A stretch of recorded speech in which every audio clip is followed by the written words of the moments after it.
What's happening, family? Welcome to Good Dad Bad Son. Your host Will Fletcher. It's a beautiful Thursday evening. We got some guests in the building. What's up, bro? What up? What's up? What's up? Special guest, man. St. Louis finest, man. What's What's up, up? What's up? Kurt? What's going on? What's up, Kurt? What up? What's the word? What's Oh, the what up, word? Red? What up? What up, BJ? What's going on? What's up, Will?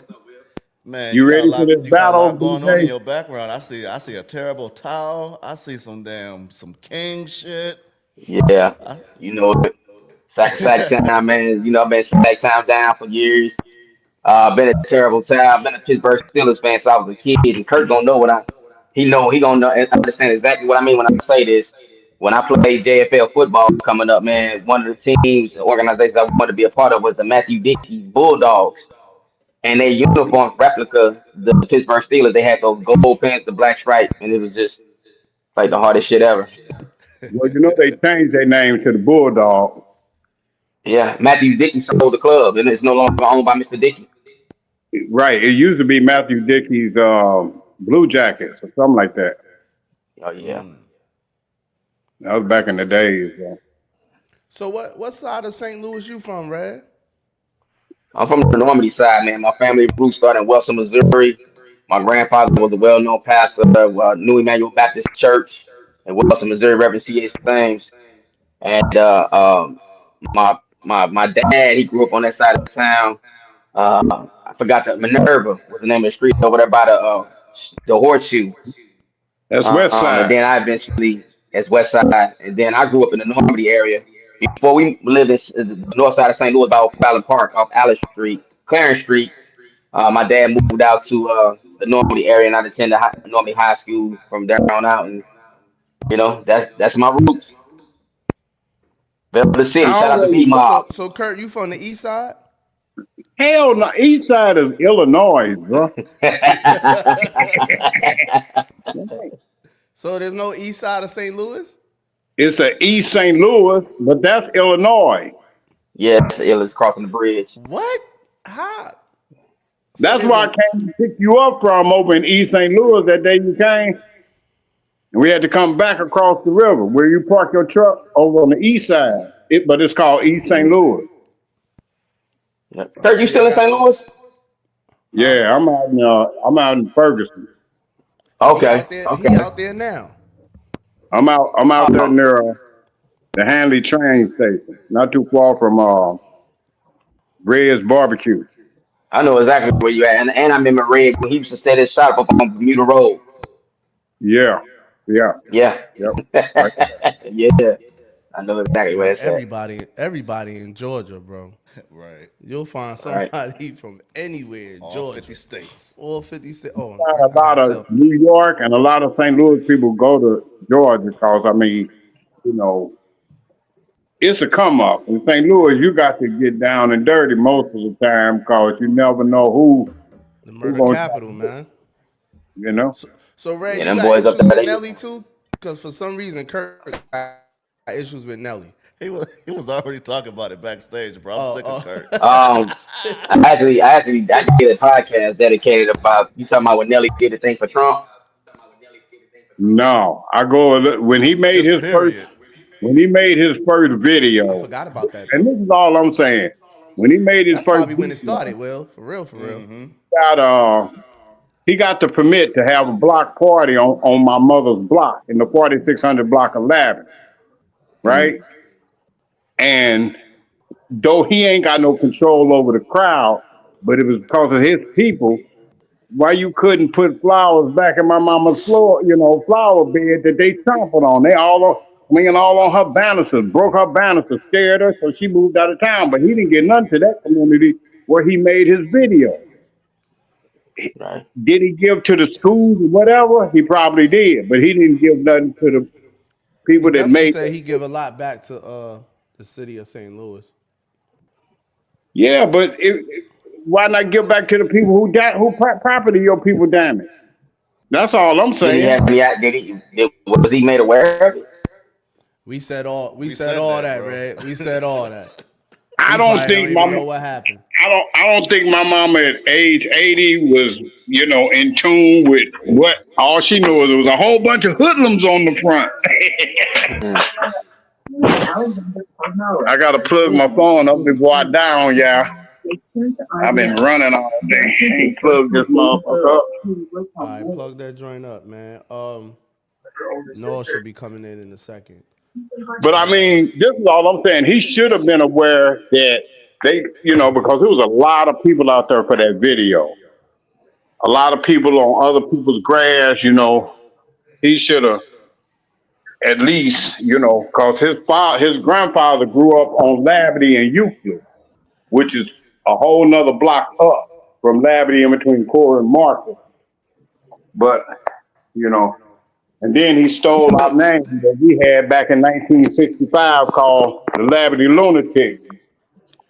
And they Well, used that as, he's from U City. huh? He's from U City. Yeah, he from U City, but his granddaddy used to stay up on Labadee and Euclid. Oh, okay.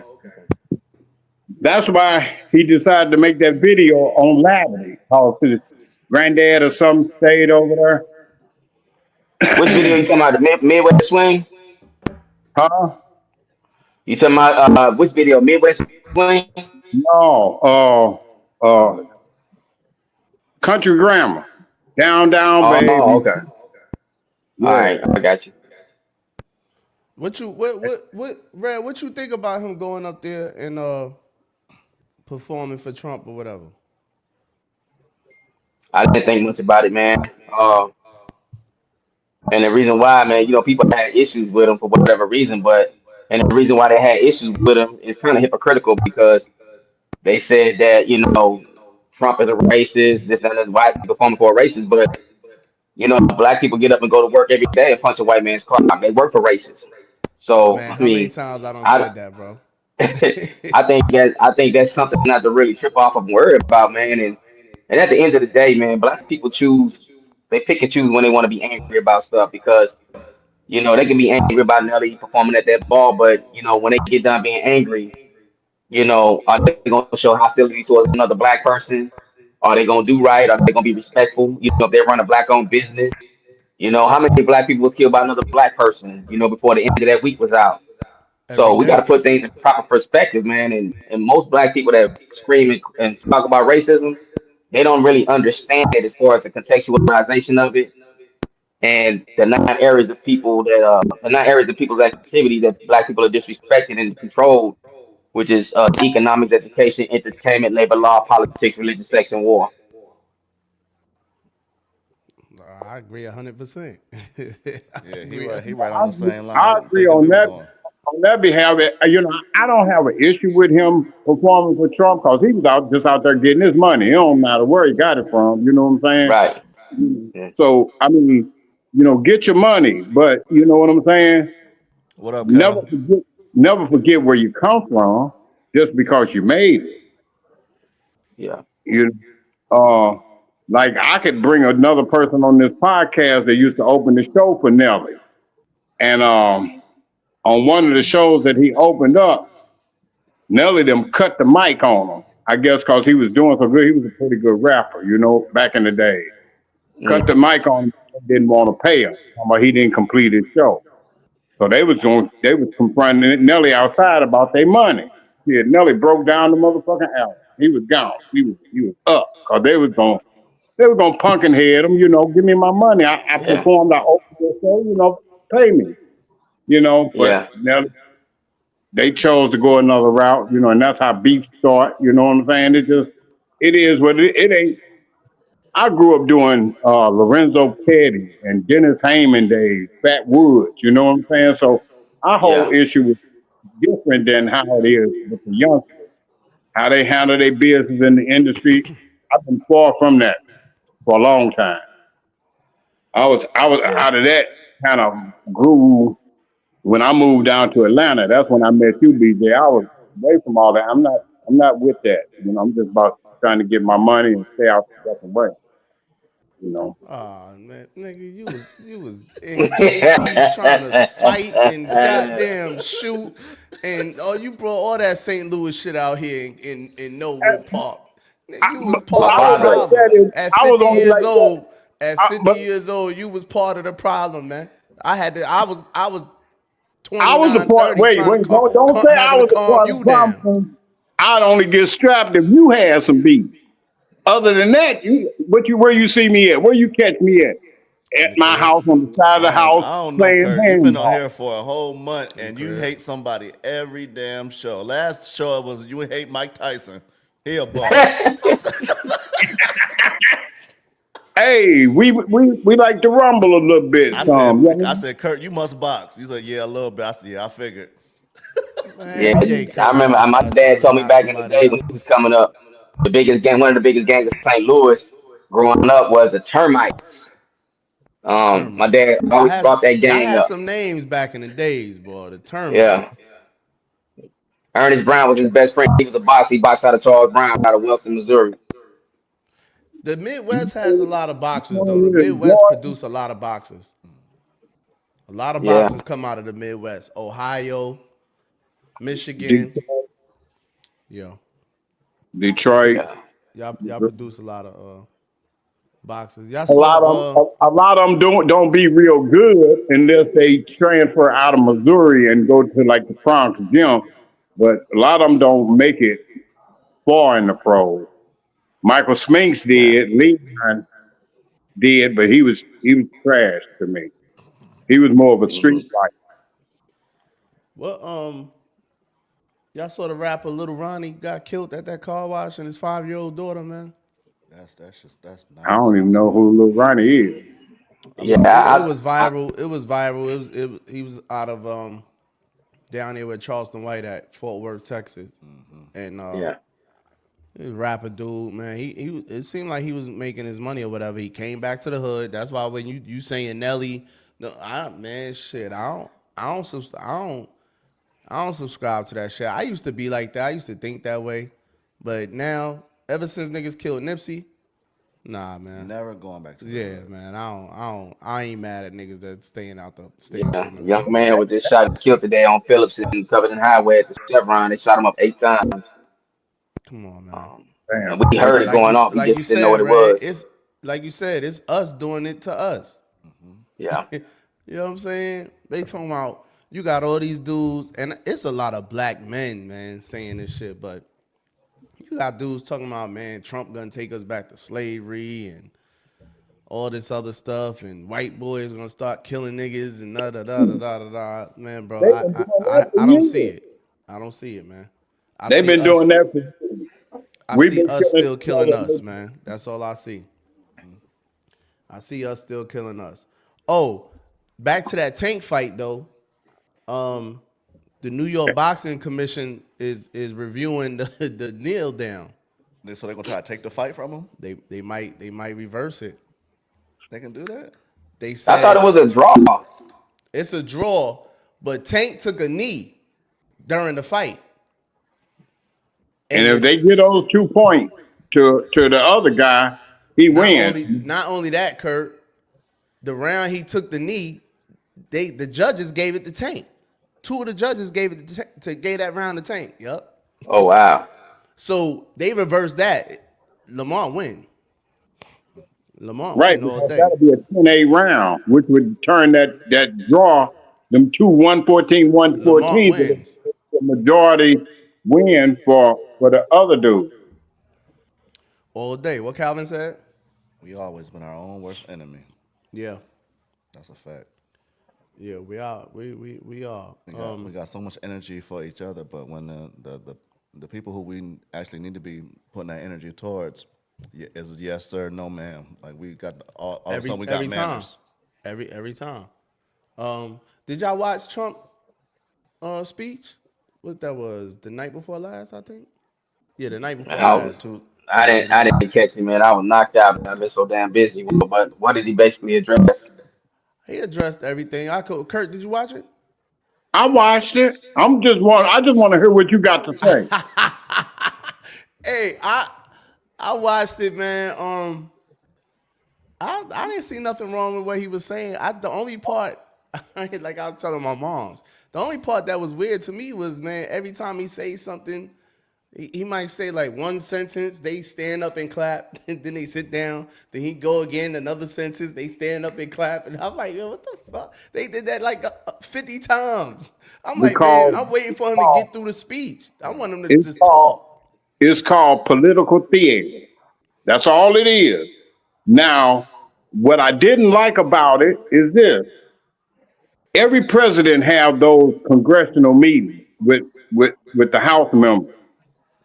Now, when that girl from Georgia, Marjorie Taylor Greene, stood up and went to accusing Biden, they didn't censure her. They didn't put her out.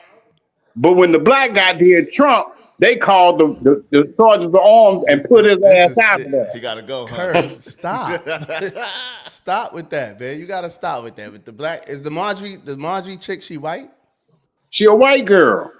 All right, but all right. So is the black thing? No, he was being disruptive. You talking about Al Green, and I'm mad his name is Al Green. Shout out to the real Al Green.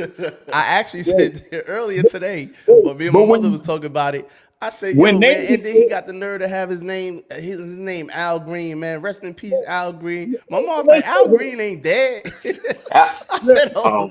So I'm glad I got that out the way. But yeah, the Al Green dude, man, he was being disruptive, bro. Regardless of what, you can't be disruptive. You know what I mean? You can't be disruptive. Green did it. They didn't censure her. We not talking about that. I don't know. I didn't even watch that. I didn't watch Biden, Kurt. Nobody watched Biden but you. Don't say you slapping me in my face is okay, but if I slap you in yours, it's wrong. I'm not saying that. This is what we saying. This is what we saying right here. We watched it last night. Last night, 2025. Whenever that happened, that happened.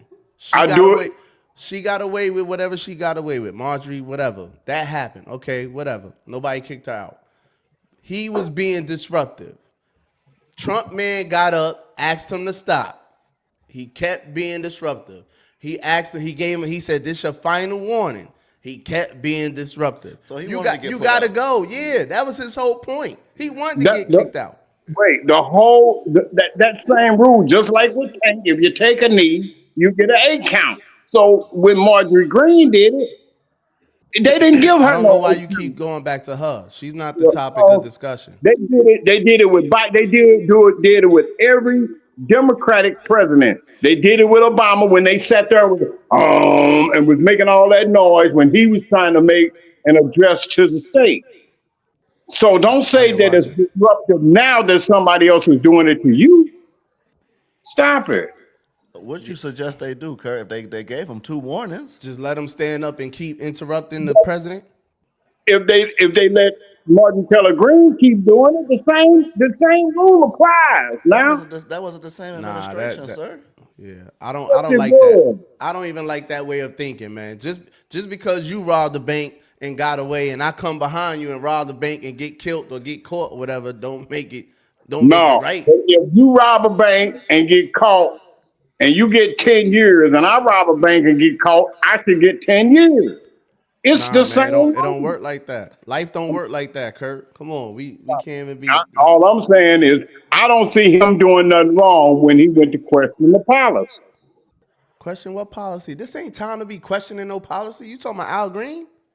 That wasn't the time to be questioning nobody. You sit there and sit down like the rest of the Democrats that didn't want to stand up and clap or none of that. At least sit down and shut up. Okay, no time to ask no question. Apply to everybody. Don't say when it's your turn to sit down and be quiet that you got a right to stand up and shout out all kind of obscene. That's why the black girl Crockett called a butch body built ass chick. Yeah, see this what I mean, man. It's when Obama was in office and Biden was in office, all the Democrats played this role like they was when they go low, we go high.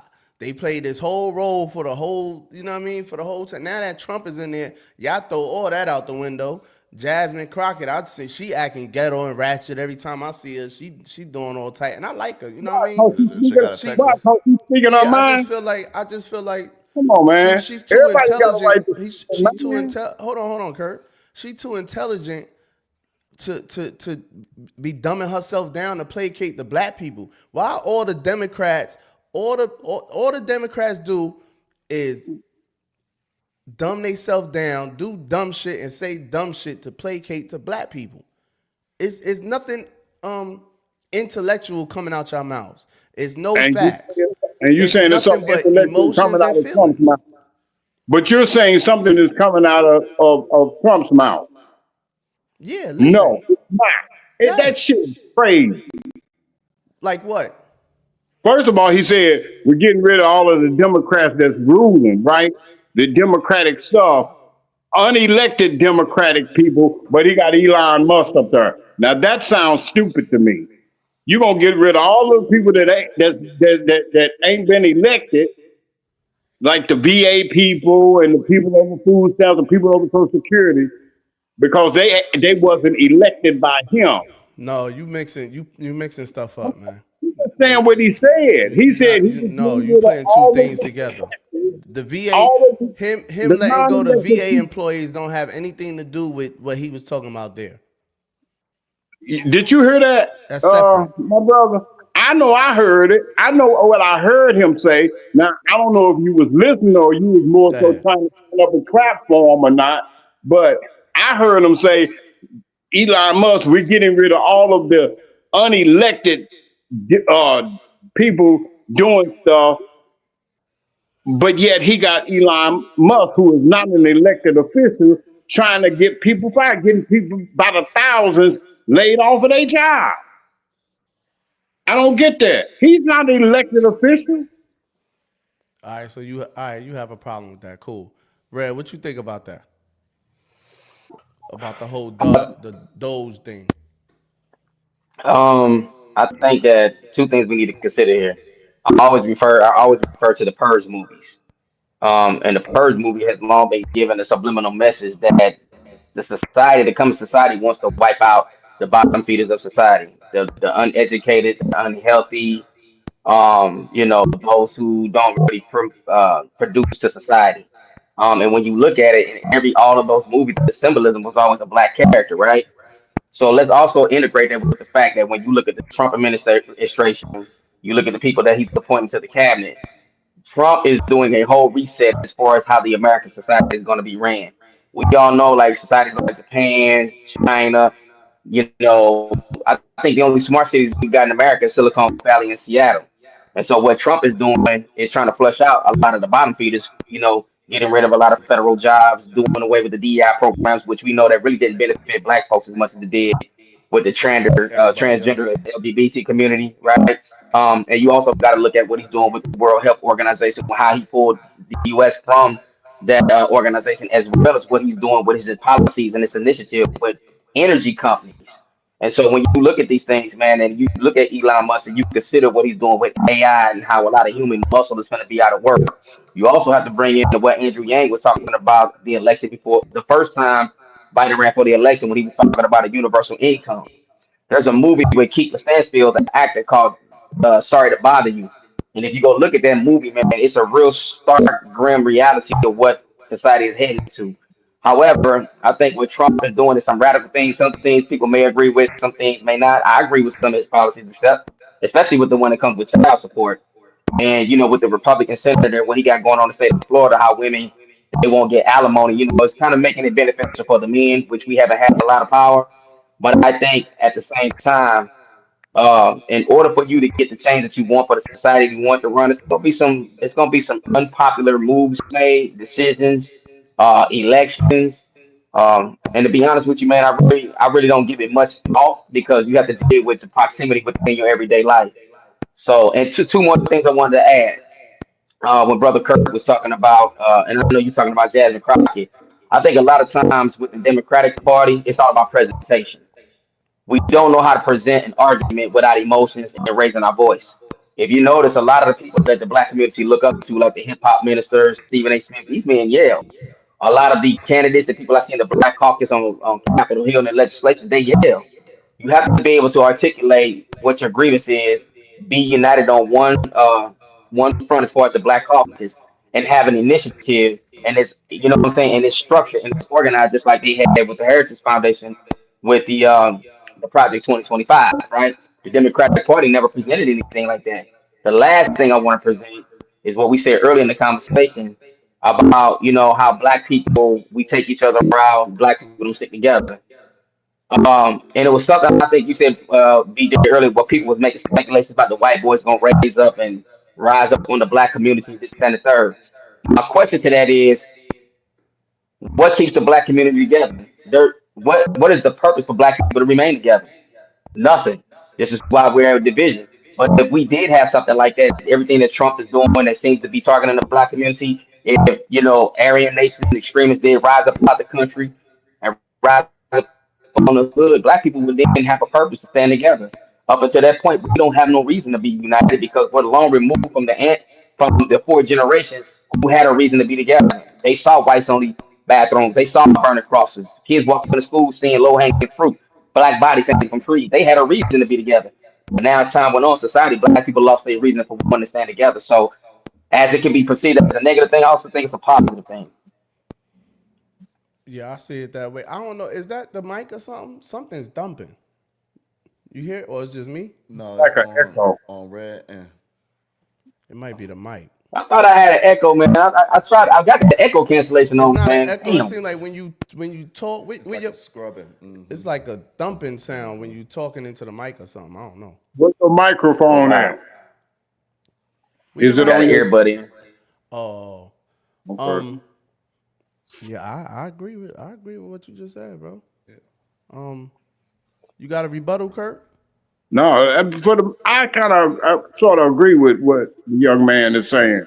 Um, Not only that, kind of what you said, you know, black people tend to, especially in this new century, this 21st century, we don't seem to be able to organize together for the betterment of us, as opposed to how most, if you notice, most nations in the world know how to organize. They got the Chinese crime boss, they got the mafia from Sicily. Black folks can't even organize crime. They don't True. know how to. put that shit on a t-shirt. Right. I mean, they can't. They can't. You know, one brother see the next brother doing something, he wanna, you know, knock him off his cue so that they can be on the queue. We never have seen it come together since back in the 50s and 60s. It was like we started hating on each other, you know, just and it's just gotten bad. I think Will, you wanted to add anything? I mean, it was it was intentional. They ingrained that in us when they had us in chains. The house niggas versus the field niggas. It's been like that since the beginning, bro. Yeah. Light skin versus the dark skin. Young versus the old. Right? We keep it going. They started it. They lit the match. We keep it going. Perpetuated, yo. Yeah, we keep Only, it Men going. versus women.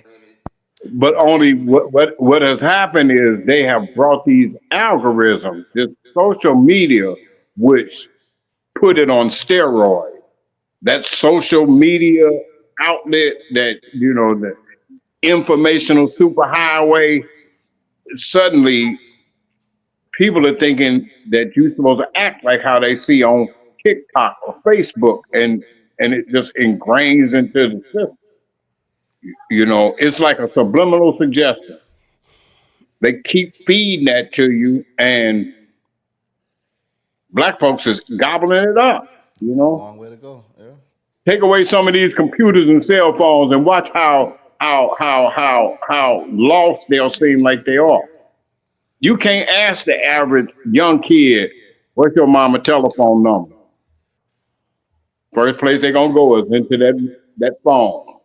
I agree with you a little. I agree with you somewhat on that, but before social media, before cell phones and all that, man, we was killing each other and the crack epidemic and heroin and all that. We was wilding then too. As escalated as it is now. I Because mean, it's evolving. Everything's gonna the the weaponry done evolved to the point where they got guns now that shoot 40 bullets in 3 seconds. Hell yeah.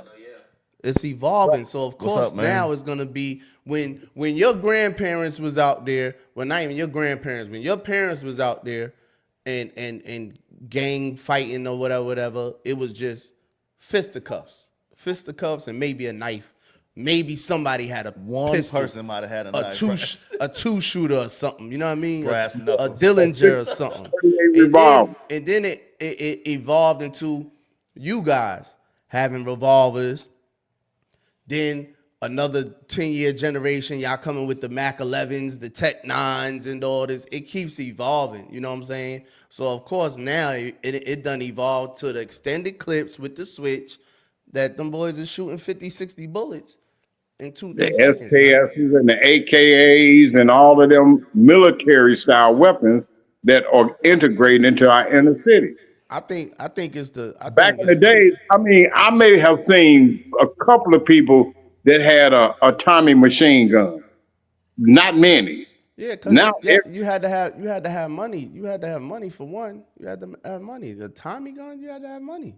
You had to be somebody to get them joints. Now it's at your disposal.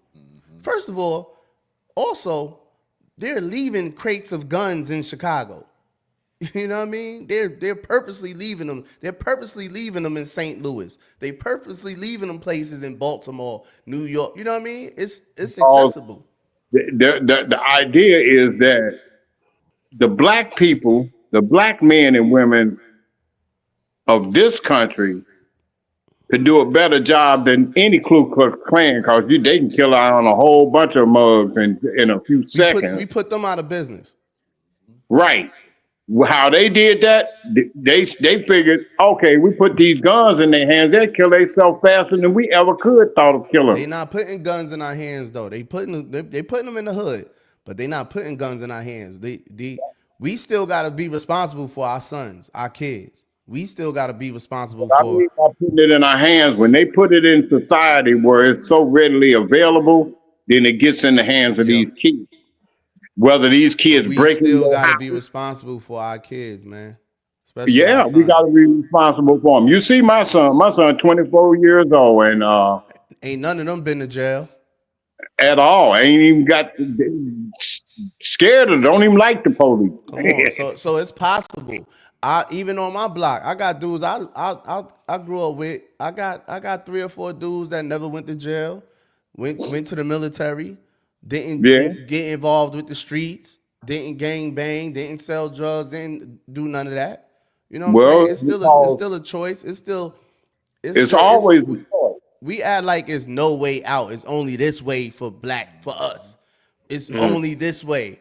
I got a problem with us, and this is us. This ain't the white man.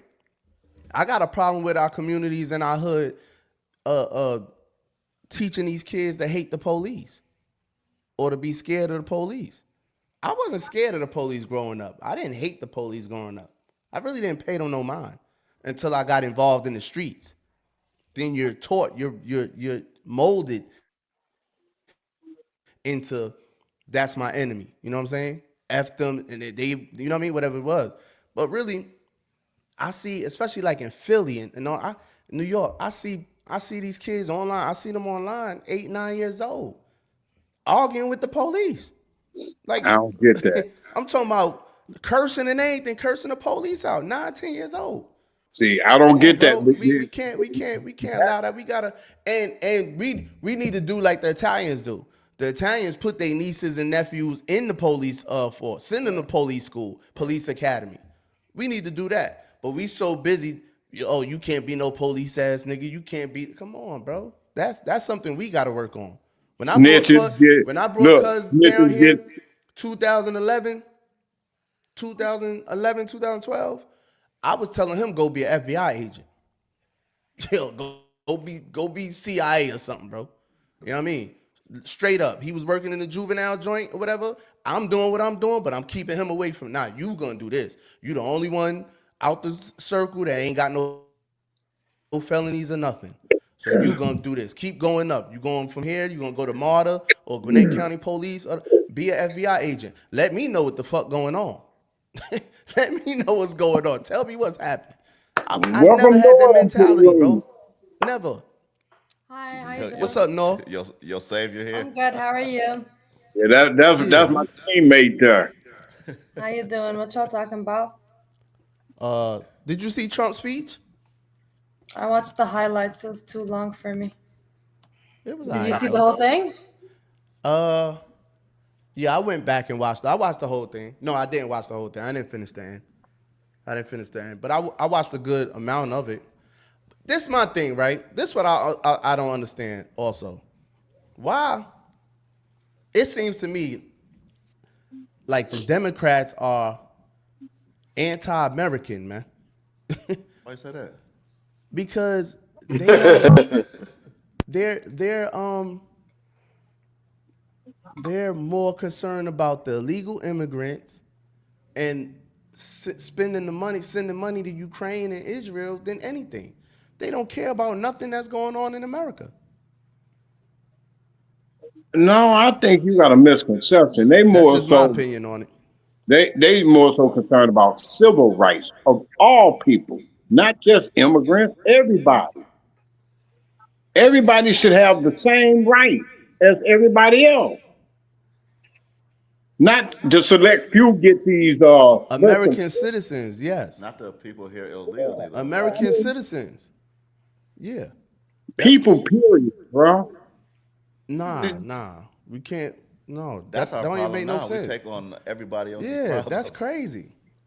That's crazy.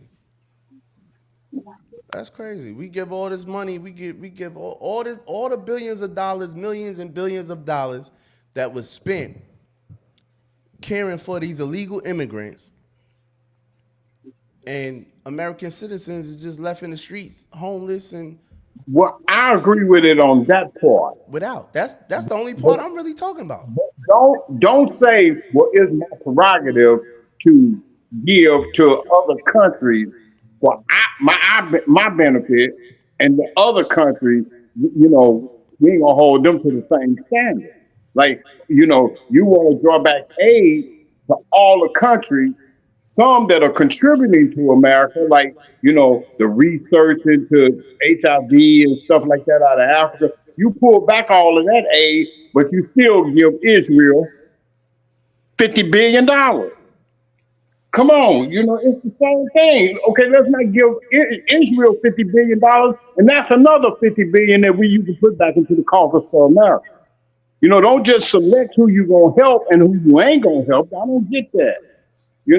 Under the umbrella is that we're doing our civic duty. Stop it. Red, what was your thoughts on the whole illegal immigrants coming over here and the whole um, deportation from Trump? I see the positive side of it and I see the negative side of it. I think that the brown community has they've occupied spaces in the labor force the average American is not going to, um, mainly because of the ways that may be paid out, the labor that's involved. But the negative part of it is that you actually have a lot of people that were deportated that were actually born in America, born on American soil. I think the part that needs to be cleaned up as far as the illegal part of it, those who don't have a social security number, those who don't pay taxes, those who are benefiting from a lot of the American people that's born here. A lot of those benefits, man, are pretty much allotted to a lot of illegal immigrants and not natural born citizens. So there's all kind of ways to look at it, man. But I'm friends with a lot of, a lot of the Migos, Latin, the Dominicans, Mexicans, and not only that, man. We talk about they getting rid of Haitians too. Haitians, Nigerians. There was a guy on fan base. He was in the audio room. He was from Nigeria, and he really couldn't say much because in fear of deportation. So when we talk about illegal immigrants and the deportation and them sending them back, it ain't just Mexicans. It's Haitians, Nigerians, quite a few different ethnic stocks and groups of people that are being deportated. I Yeah. don't see them sending a lot of them back to Israel or the European countries. It seems like that immigration is just aimed at black and brown nations. I don't. So I'm trying to, Well, let's talk about black. that.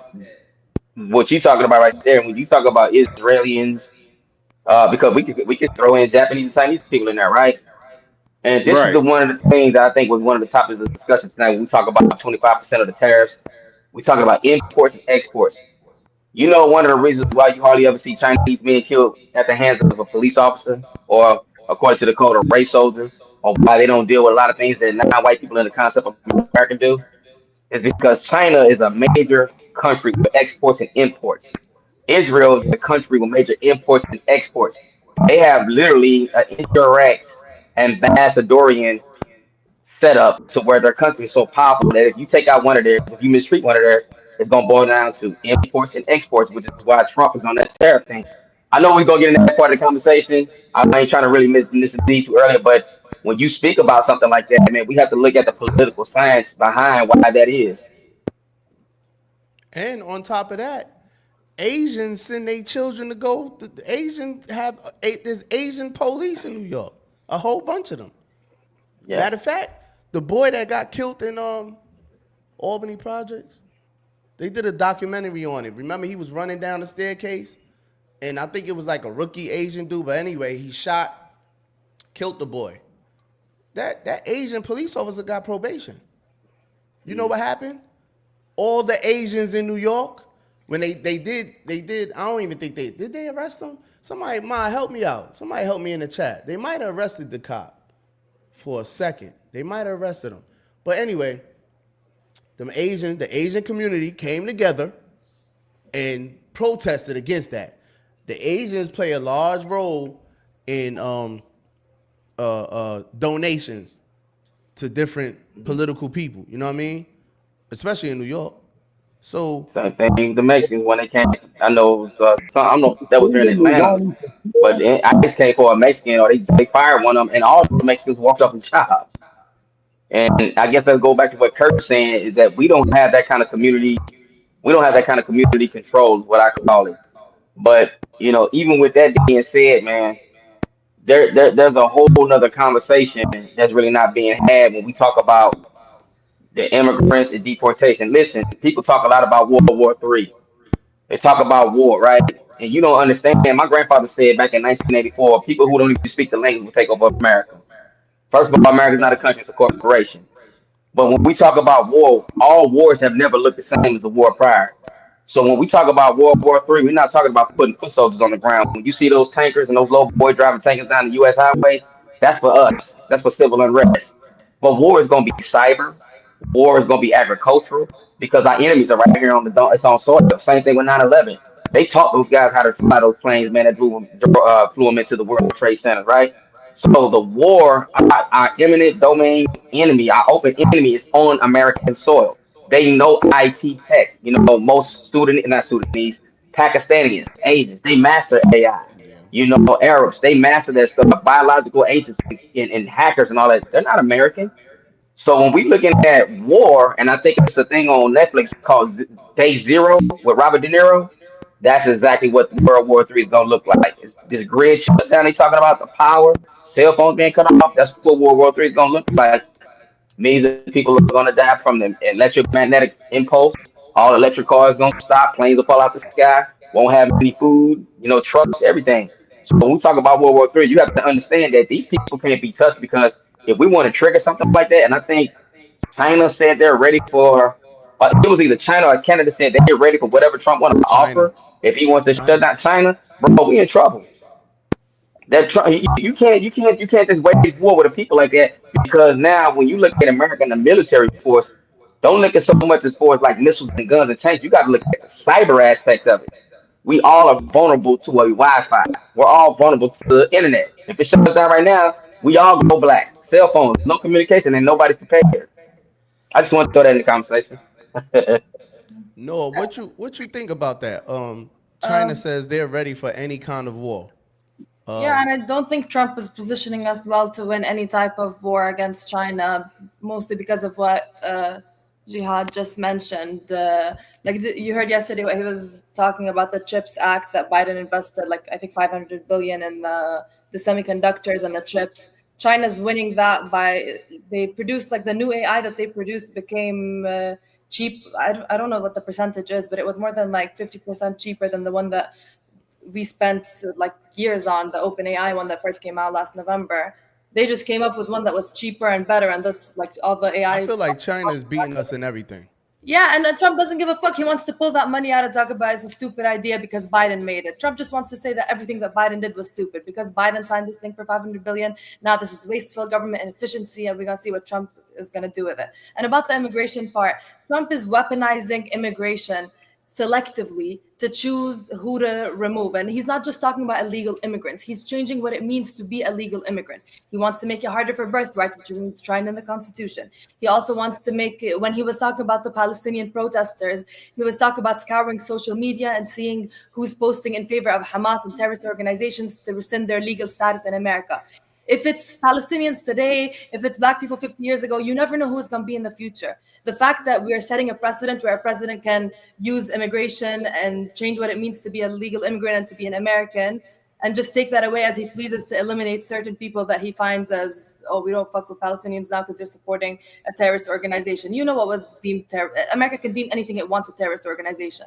And then it can just do anything it wants to suppress it, silence it, even remove its status as an American. Like, it's dangerous. That's why Democrats are so pressed about it, because it's just setting a dangerous precedent that a president can just start making these laws and changing America so fundamentally. Well, it was the Spot president. on. It was Biden that changed it, that let all the immigrants in. That didn't start with Biden.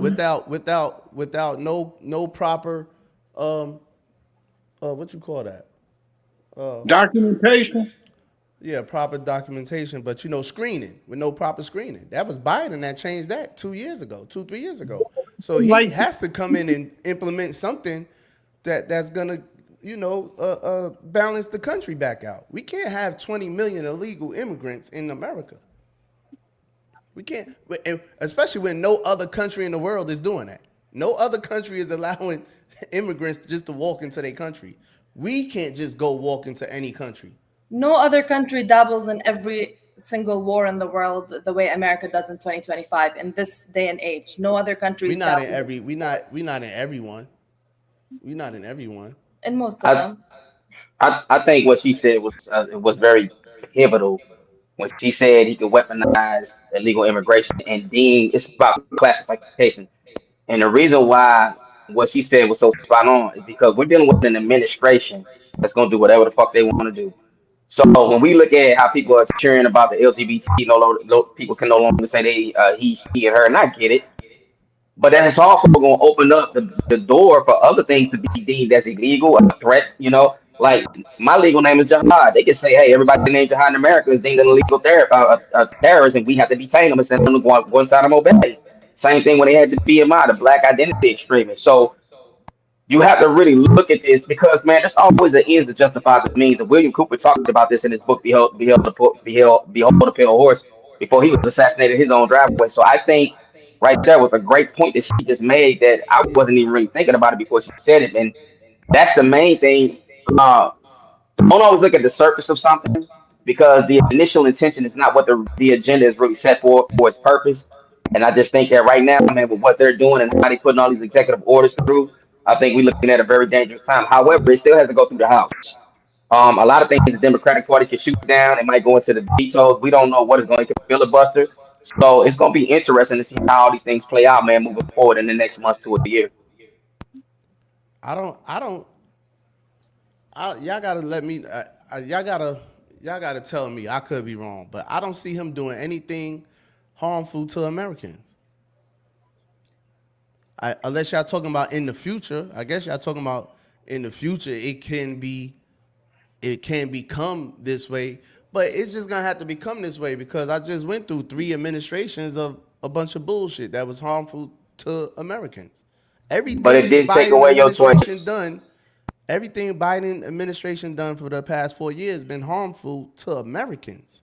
BJ, But is it it didn't not take away your choice. Yeah. Go ahead, Noah. Is it not harmful? What choice did Trump take away yet? That's what I'm about to tell you. Isn't it harmful for any president to set the precedent that if you protest against the killing of 10,000 children, you are risking losing your status as an American, even though you are a legal resident? He explicitly said, I could take that away from you for talking. Do we not care about freedom of speech? What if you protesting for your people and somebody told you can no longer be American because you're protesting for the killing of kids, of your people's kids? I'm not gonna agree with that. A very harmful precedent, more harmful than anything Biden ever did. I didn't see Biden telling us we can't talk or we're gonna not be American no more. I don't agree with that. I don't agree with him saying that, whatever. But I understand what's going on. I understand. When have we ever done that? When have we ever said we're gonna look at people's social media and see if they're supporting a party, and if they are, we're gonna talk about them no longer being American, no longer being legal? They never said it. They just did it. Don't you think saying it is worse? When they banned Louis Farrakhan, Mark Zuckerberg got up there and told y'all that Biden administration put the press on them to ban Farrakhan, Alex Jones, Andrew Tate and them, anybody that was speaking truth and anything against the administration that was in power at the time. They do it. They don't say it. That's the difference. Trump is not state sanctioned. That's the difference. Trump is letting you know Trump is telling you what he's gonna do, what he's about to do. But there's a big difference between Kamala and them just did it. Biden and them just did it. There's a big difference between the way they did it and the way Trump is doing it. Lobbying private parties to do things is a necessary evil that has always existed in America and in other countries, because that's the loophole. Because the First Amendment doesn't protect your right to free speech. It protects your right to not have nobody's freedom of speech has been taken away. I don't even like when we start doing that. Says the government can stop you from talking. That's different from them lobbying a private party and saying Facebook can stop you from talking. Kamala told y'all she was going to do that. Nobody said nothing. Kamala literally said we have too much freedom of speech, and she's going to take away that on social media. She didn't do it, but what did she do? She lost. She lost. That's what happened. So what I'm trying to so BJ, what are you saying as far as freedom of speech is concerned? I don't see nobody's freedom of speech being taken away. So define freedom of speech. Freedom to say whatever you want to say. Freedom to actually, Trump. Is it always verbal or can it be non-verbal? Trump's partner is the one that took over Twitter and allowed everyone to speak freely. Trump partner. Okay, but what I'm saying is, can freedom of speech also be a non-verbal act? I guess if you freedom of speech, non-verbal act. I guess if you protesting. It is. So if that's the case, then what did Colin Kaepernick do wrong to be blocked, to be banned out of the NFL? But that's a private corporation. That's he didn't do nothing in my eyes. He didn't do nothing wrong. But that's a plantation anyway. So when you get into the NBA and so you don't think the plantation, you don't think it supersedes? They just getting paid. You don't think it exceeds professional sports platforms? Nah. What happened to the founder of Wikipedia, man, when he exposed the Russian secrets? Wasn't that a form of freedom of speech? Who's sports. Who's the founder? What you said? The man who exposed Russia, he exposed Russia through Wikipedia, some of the main Russian government secrets. Oh, you talking about Snowden? I think that was his name. That was a freedom of speech. Yeah, that had nothing to do with sports. Now you dealing with treason though. Now you dealing with treason and the security of a country. So no, I don't agree with that. You can't. But he was an American away to my enemy. You can't. They weren't secret. Those secrets were affecting Americans. It was affecting the well-being of America. So why? Do you remember that case? Why give? He didn't give him to Russia. He didn't give him to Russia. He exposed Russia. But he did it through the platform of Wikipedia. Most people. I don't know too much about so let's go. Let's look at the man. Let's look at the young man from St. Louis who was a part of the All Black Lives Matter movement, who was burnt in his own car for speaking out against what happened in Ferguson. That's a form of freedom of speech, non-verbal and verbal. We don't even know who did that. We know who did that. He didn't do it to himself. He didn't do it to himself, but shit, we don't know who did that. That could have been some niggas that did that. We don't know who did that. Shit, What I'm saying I'm is, not gonna go what down I'm, that for real. We really what I'm don't know saying who is, did that. we're dealing with an administration that's dealing with the And right when that choice happened, and when human, that and happened, you're dehumanizing human error.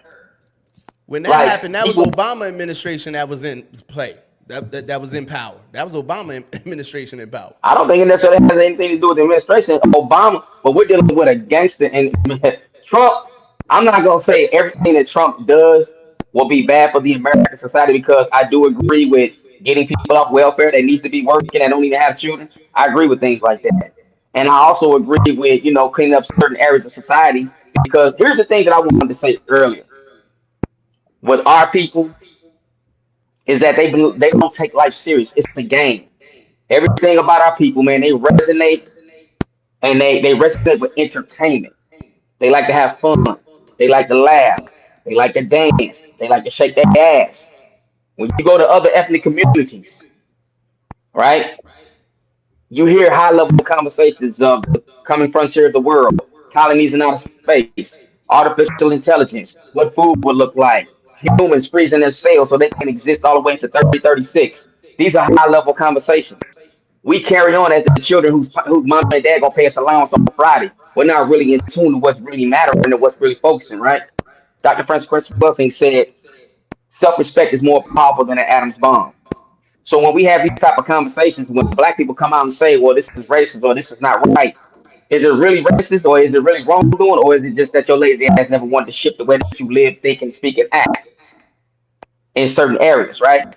Because our number one go to is always to feel good. We always like to party, right? So I said all this to say that we talked about this early in the conversation. My brother Kurt was talking about how we don't stick together. There's three C's that we've been given throughout society because the biggest mistake that we make when it comes to our children is that we don't beat the school systems in educating them. Number one. Number two, we don't equip them for a society that's not built for them to thrive in. And number three, the one thing that we don't understand is we reproduce our children biologically, but we allow society to raise them psychologically, right? So this is why you have what we call the YNs and all the youth that's turned up the community, right? Three things that they gave us, and this is what they saw. First thing they gave us was Christ.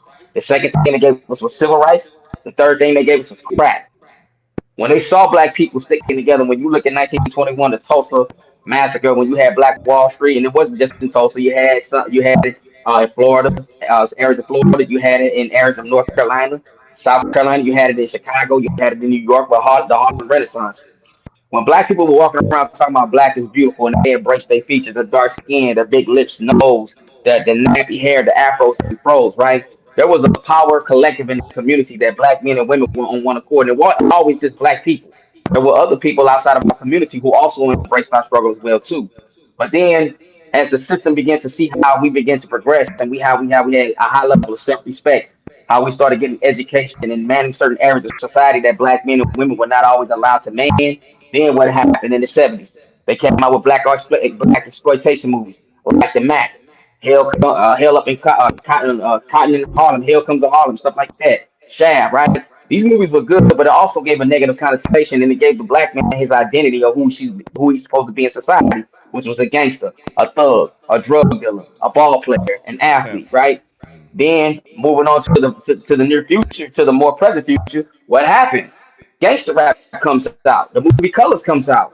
The point that I'm going to make, because I can run this list down forever, the point that I'm making is the war that we've been losing has been right here in our very own mind. And if you can engage the enemy, and it's called a cold war before you even fire one gun or even lift a muscle, you have to beat them in the mind first. So media and medium has always been the most powerful tools in early childhood education, which has derailed us as a people from the right direction and how we should thrive as an individual and all about thought, speech, and actions, which is why you see the monstrosity that you see in society today. So when you ask the question why we don't stick together, when you ask the question why these young YNs act the way that they do, that pretty much falls on community not having a community collective understanding of the system of white supremacy that dominates and mistreats non-white people in the concept called America in all nine areas again, which is economics, education, entertainment, labor law, politics, religion, sex, and war. Last, before I land my plane, you had to feminize the black man. Nelly Fuller said in 1967 that black men will be wearing dresses and skirts. They laughed at him. Fast forward to 2025, you can't even scroll social media without seeing a man with a beard and muscles with makeup, eyelashes, and a dress and some heels on, and it's embraced by the community. But then you look up and you see TV commercials, and black people get mad about this. You see TV commercials and you see movies with a black man or a white woman or a black woman with a white man. But if you really honestly think about it, that's the real reality that we're looking at right now.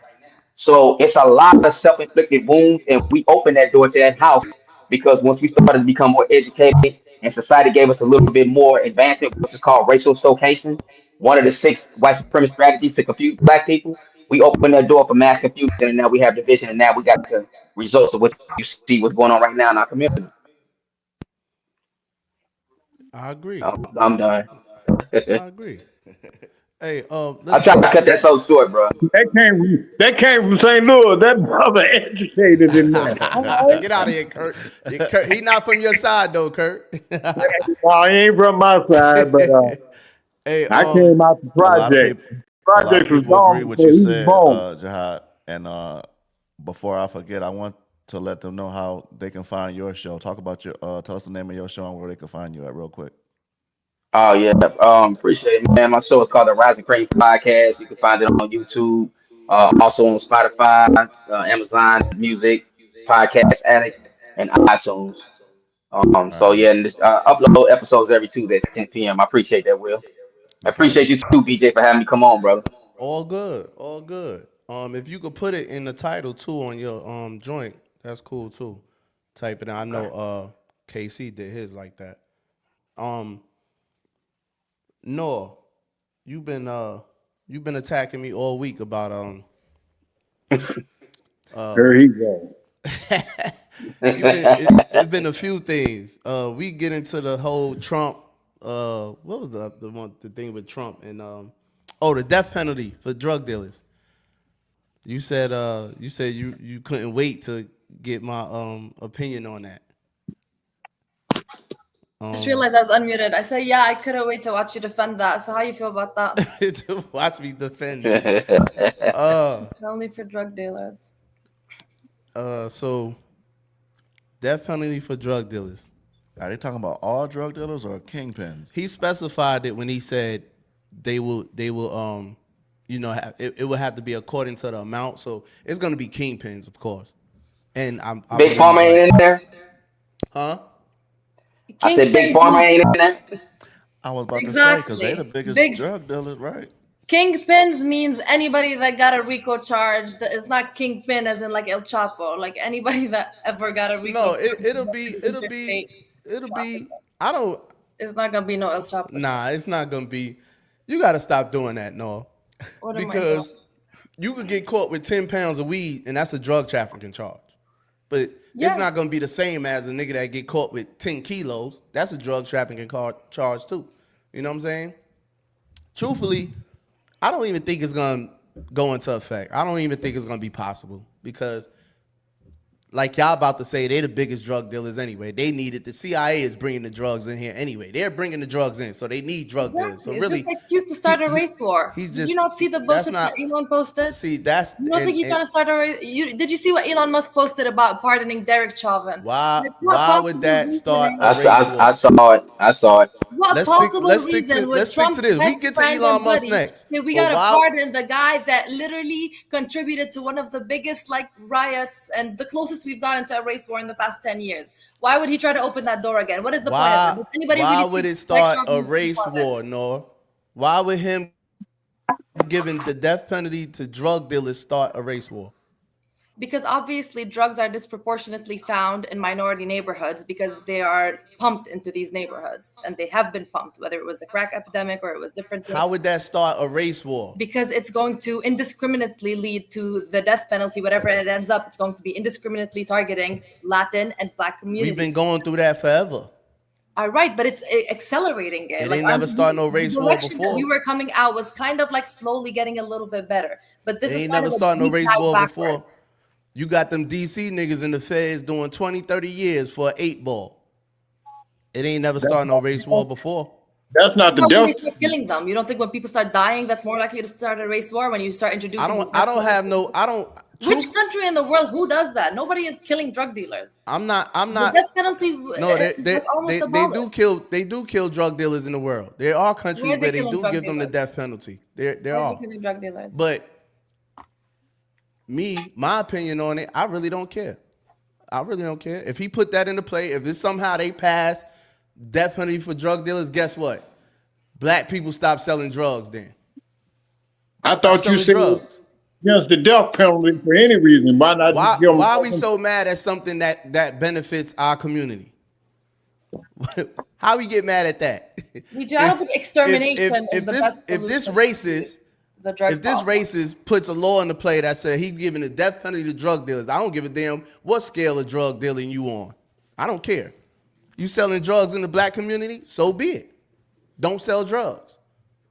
Is that hard for black people not to sell drugs? I'm not That's saying what y'all saying? No, I'm not That's saying gonna it's start a race war because black people have to sell drugs? BJ, Is I'm that not what we saying? No, that's not what we're saying at all. That is not what we're saying at all. We're saying that obviously there's a reason why lower income communities, in general, when you saw that map that they had put on for New York when they started trying to offer the weed licenses, there's communities that are disproportionately impacted by drugs, and the government has that on a map. And when you look at that map is clearly segregated along certain lines. It's not giving Soho, it's not giving Upper East Side. It's clearly segregated in certain ways. No, that's right. Because so obviously it will cause. I'm not saying that. Oh, do you really think that once the death penalty is instated overnight, everybody that was making money off drugs is going to look at their friends and be like, "All right, I got to start a business"? That's not how it's going to work in practice. There's going to be a transitionary period when people that were relying on this to make money because they were provided no other ways to make money. There will be an adjustment period when people are going to start dealing with this, and depending on how they enforce it, and depending on how much discretion a judge is given to give somebody with an 8-ball the death penalty, it's just setting a precedent that could be abused. I'm not saying it definitely has to be abused. Of course, there's a perfect world where it works exactly how you want it to, BJ. Minorities stop selling drugs, they all find jobs overnight, and everything gets fixed. But that's kind of a That's possible. That's possible. Just like it was possible in Black Wall Street in the 1920s. We didn't partake in that bullshit then. We don't got to partake in it now. That change, BJ. It's just going to create a lot of anger that might lead to a race war. A lot of anger at people dying over things they shouldn't be dying because nobody should be dying for selling an amount of drugs. Nobody should be getting killed. Nobody should be. See, that's crazy. That's the crazy shit that I say about Democrats. That's the crazy shit I'm talking about. Nobody should be dying for selling drugs. No, don't sell drugs. Because guess what? No, where you from, they don't sell drugs. In Dubai, there's drugs everywhere. There's drugs in Dubai. In Dubai, if you get caught with weed, nigga, you liable to get the death penalty. And there's still if you get caught with alcohol, you liable to get the death penalty. You're not liable to get no death penalty. They got two black girls in Dubai right now locked up. One about to do 5 years for yelling. Not no death penalty. But when it comes to America, and Trump saying, "Oh, I'm giving drug dealers the death penalty," oh, it's unbelievable. It's gonna start a race war. You're comparing it to it didn't start a race war in these countries over here. Strict laws. What are you talking about? Come on, it ain't start a Is it crack being sold in Jordan? We don't have those race dynamics. We don't have those dynamics at all. Is it crack? Let me ask you this: is crack being sold in Jordan? Are there crackheads over there in Jordan? There's different types of drugs that you wouldn't know of. They got crack. Arabic names. We don't know what crack is. I don't even know what crack is. I don't know what it heroin. It might be the same. Y'all should have heroin. Is BJ, grown over there. I know people, but there's coke. There's cocaine. There's weed. There's drugs that are around in Jordan. Do you know anybody that ever got locked up for cocaine in Jordan? I know people that got tortured. I know people that had little electric things connected to their nipples, and they got tortured until they said which farm they bought an eighth of weed from. Anybody caught with any amount of drugs will get tortured until they reveal their source. Anybody get caught with any amount? Do y'all have race wars over there? We don't have the dynamic of America. America is the only country that has the racial dynamics that it does. Jordan is 99%. That's true. That's a good point. All right, that's a good point. Christian minority. That's a good point. You're right. So, but when y'all get caught with coke, y'all get tortured, and it's been that way. You get caught with anything, it's been that way. So if y'all could deal with it, we can deal with it too. We could deal with the death penalty. Fuck it. They not being tortured. I have a question. You told me the state could kill me. Giving the state and I want to know the crime. I want to know the drug rate. Will, can you look up the drug rate or crime rate or something? Drug rate in Jordan. BJ, ain't no Jordan. I have a question. Or anywhere over there. You can't find that information. There's no journalism. The stories I know are word of mouth, and my mom would not even let me say that shit on the phone. You're comparing America to countries where we're not even allowed to talk about shit. We have no freedoms. You trying to get America to That's- go back to a third world country and lose all of its freedoms and give the state the right to execute. You know what used to happen in the Middle East? We used to cut people's All right, arms. well, Stole a that's local fine, person, no? cut his arm off. Is I this don't the care. world you want to live in? Like, I you want to go back to I don't Canada? want. Well, guess what? I want to take that playbook from y'all. I don't want the freedom of my What's to learn? communities. What's to I learn, don't want though? the freedom of my communities. Motherfuckers in my community still selling drugs. Fuck it. So if the death penalty don't work, then fuck it. They gonna be on death row. I don't care. Okay. Why are I drug don't dealers? care Why are about drug that. dealers being added I to the don't. death penalty? I'm not gonna sit here and advocate for niggas selling drugs in my community, in the hood, to my people. That's dumb. You don't That gotta don't even do make that, no but you don't sense. gotta act like killing them is the solution. I don't You care gotta what act like happens. it's okay. I don't but care killing what them is not happens. the solution. I don't care what happens. It's the solution where you from. They torture them where you from. They torture them? So it don't even matter. Over here, if they get the death penalty, that's what they get. Don't sell drugs. It might work, because guess what? I know a lot of niggas that was terrible, killers, and went to jail and did 20 years, 15 years, and came home and are the most productive citizens in America. Some niggas need to go to jail.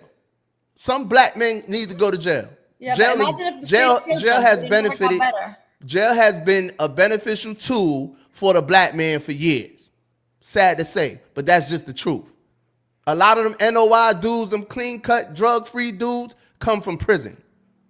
A lot of these rehabilitated dudes that's in the communities helping these kids come from prison. So why you think they should be dead? That's I my don't whole care point. about It's none of better that. They to go to shouldn't be jail and selling drugs, rehabilitate no. yourself, but come out. They shouldn't be So let selling me ask drugs. you If this. they want to sell Let me ask you drugs, this. go to the white neighborhood and sell drugs. Fuck it. Let me Go ask over you there this, and sell BJ. drugs. Let me ask you this, BJ. What do you think is a more serious offense, a drug dealer or a child molester? You said what? What do you think is a more serious offense, somebody selling drugs or a child molester? Child molester? So why ain't they added to the list as far as the death penalty? They need to. So what's Trump in game why he wants to add drug dealers to the death row? Because a lot of drug dealers, a lot of ones see it all boils down to definition. You have to define what is a drug dealer according to this policy. Is it somebody that's just selling weed? Is it a high school kid selling weed? No, Is he it said that. He said we're gonna have to go, it's gonna have to be a large amount. It's not gonna be the nigga selling drugs. large But amount guess of what? weed, large amount of crack, large amount of heroin? Which one? I don't even care. I don't even care. It ain't So gonna a be person weed. that get caught with a large amount of weed needs to die. It ain't gonna be weed because most these states, weed is legal, so it ain't gonna be weed. Okay. It ain't gonna be weed. It's gonna be So a I don't hardcore understand drug. why. It's gonna have to be crack, cocaine, and heroin and fentanyl. It's gonna have to be that. Okay. But So like again, Maine this- said, man, I saw your comment. It's what you said is not my fight, something like that, or whatever. That's not my fight, bro. The drug dealers got to worry about that. Why are we worried about that? Why would I advocate for that? Because Why? the state's right to kill is everybody's fight. I just don't want America or any president. You care more about that than motherfuckers selling drugs in the hood. Yes, I do. Because No, you I know- don't. That's the difference. I don't. And I come from that. So no, I don't give a fuck. And I've been locked up for drugs for the past 15 to 20 years. I've been in and out of jail for drugs, in and out of prison for drugs. No, I don't give a fuck. So what's the solution from keeping kids in the hood from selling drugs? What'd you say? What's the solution to keep our youth from selling drugs? Opportunity. They need opportunity to make money. They need opportunity. They need opportunity to make money. Put it like this: if the death penalty come into play, and all these niggas that's flashing with the jewelry and all, first of all, because we get attracted to the lifestyle. So the niggas with the lifestyle that's selling drugs, they got the car that you see every day, that got everything, got the girls and all that. These niggas getting the death penalty now. They gone. The kids will think twice. When I came up, niggas wasn't going to jail for drugs like that, for crack and all that. Niggas was coming right home. Them guns was getting into play. You might get a year or two for the gun or whatever, but drugs, nah. They wasn't locking nobody up for drugs like that. None of that. But I don't understand what we talking about. What's the It's fight? not. It's Y'all are concerned nobody. about drug dealers. No. I'm looking at the.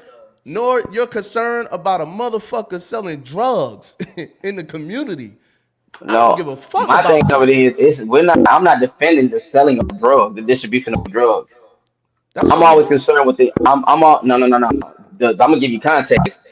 The thing about it is I'm always concerned about the human context of it because if you said you know guys that sold drugs went to jail come back and be productive, why all of a sudden that opportunity has to be cut? These same guys that you might throw on death row that may spend years in there can also reform. So why kill them? Because we all know that most drug dealers, especially if they move in a major weight, these are geniuses. Most people sitting in jail are high level intelligent people who thought too highly of themselves and receive crumbs just to survive. The second thing about that is what I'm saying is again, it's a witch hunt. They're going after the bottom feeders of society, the impoverished community where we know drug selling is the most prominent thing ever. It's hard to tell a kid who's born in the projects, whose uncle may be a drug dealer, and he sees his friend going to McDonald's working 40 hours a week, getting $150 check, and his uncle gave him $1,000 just to carry a product down the street. That's hard to deny. Does that make him an individual that needs to be killed as he got older? Because he didn't understand what he was doing out the gate. Because most drug dealers, real drug dealers, they don't start in their 30s and 40s. They start as kids. So Yeah, but that's the, I'm look looking at at what the we human worried aspect about. of it. But if you're gonna go after the drug dealer in impoverished communities, you have to go after big pharma.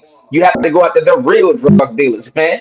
So it's like the things that they're doing as far as America's concerned, as far as the health and medical industry, those are where your worst drug dealers exist and where they really lying dormant at. So I Yeah, think but you at know the they same not going. time, They not. That's not gonna happen. That's not even realistic. that's not gonna You it's know not gonna that. happen. But again, it's a target of an impoverished community, and that's what Noah was saying earlier when we was talking about they can start a race war because it's escalated and it's targeted and it's disproportionate. This is where you can't make America great again, man, and be disproportionate as far as who gets what's allotted to who justice is served here and justice is not served there. That's nothing about I making don't America care. great. That's a slogan, right? But you Why? gotta Why care y'all the human. care about that?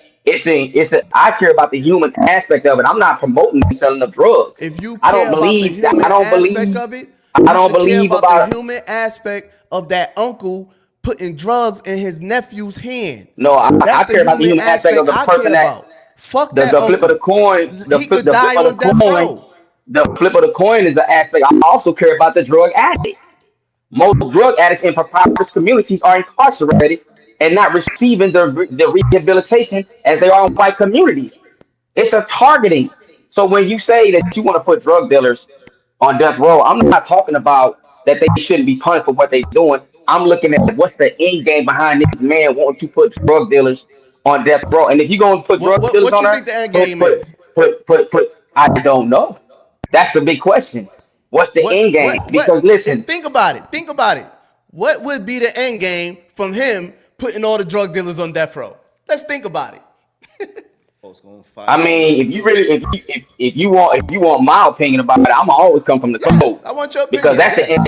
that's the end all be all. Well, again, they're targeting the impoverished community. It's the elimination of removing genetic material from the streets inside the penal systems of America. That's What all would be that's all the end about. game though? What would be I'm the end telling you, game? the end game is the targeting of young black men. That's the end game. Because If you're that's gonna talk all we about known for. That's all we okay, good for. That's how all we many could do is sell drugs. how many meth dealers are in on death row? You think I'll end up on death row? Because that's all we could do is sell drugs. How many I got meth more. dealers I do you got think gonna listen. end up on death row? I got more. I got more. I got more confidence in my people, man. To even not, I got more confidence in my people to be able to do something else, bro. I don't give a fuck, man. I really Okay, don't. so you I'm not got gonna sit you here and can't act like that all okay. these young So black. Matter of fact, the what niggas that's platform? killing niggas ain't even selling drugs. They come outside looking What for somebody to when you kill. say they They got gang banging.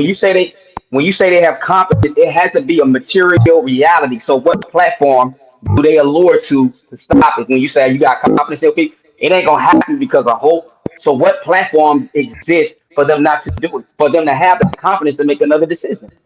I agree with you, Vicious. Simple. Don't sell drugs.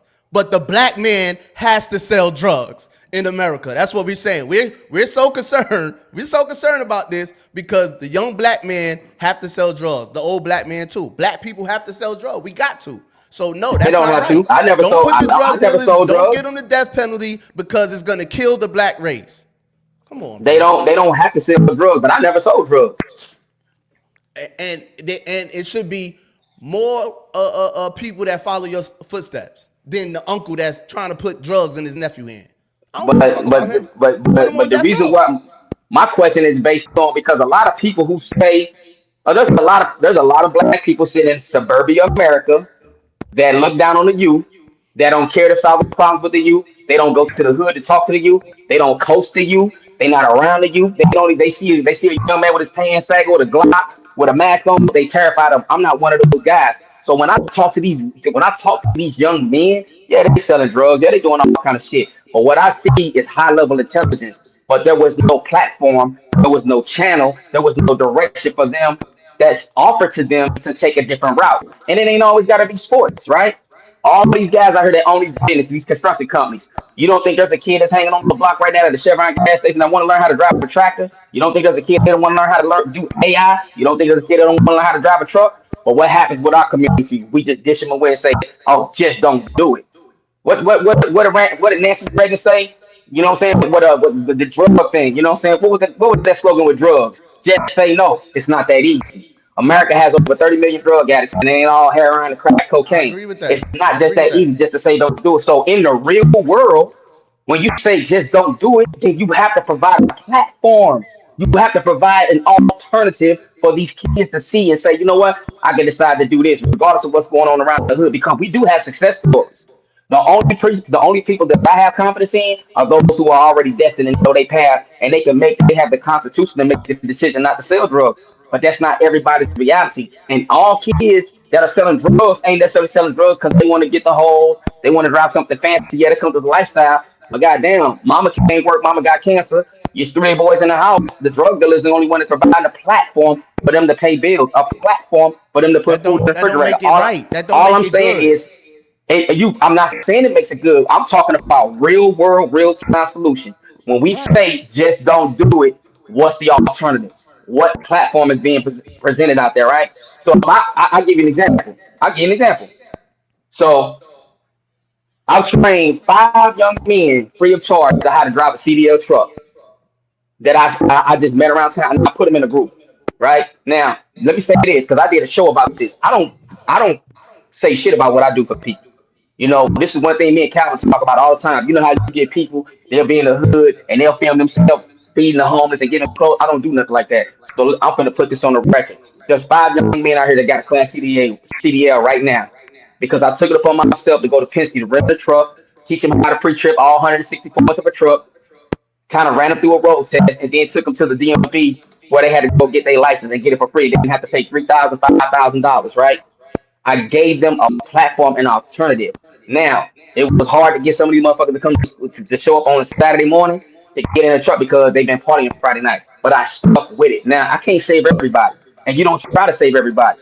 But if I'm gonna go up to a kid and be like, hey, man, you can do better with your life, man. God bless you, be and walk away. I ain't did shit.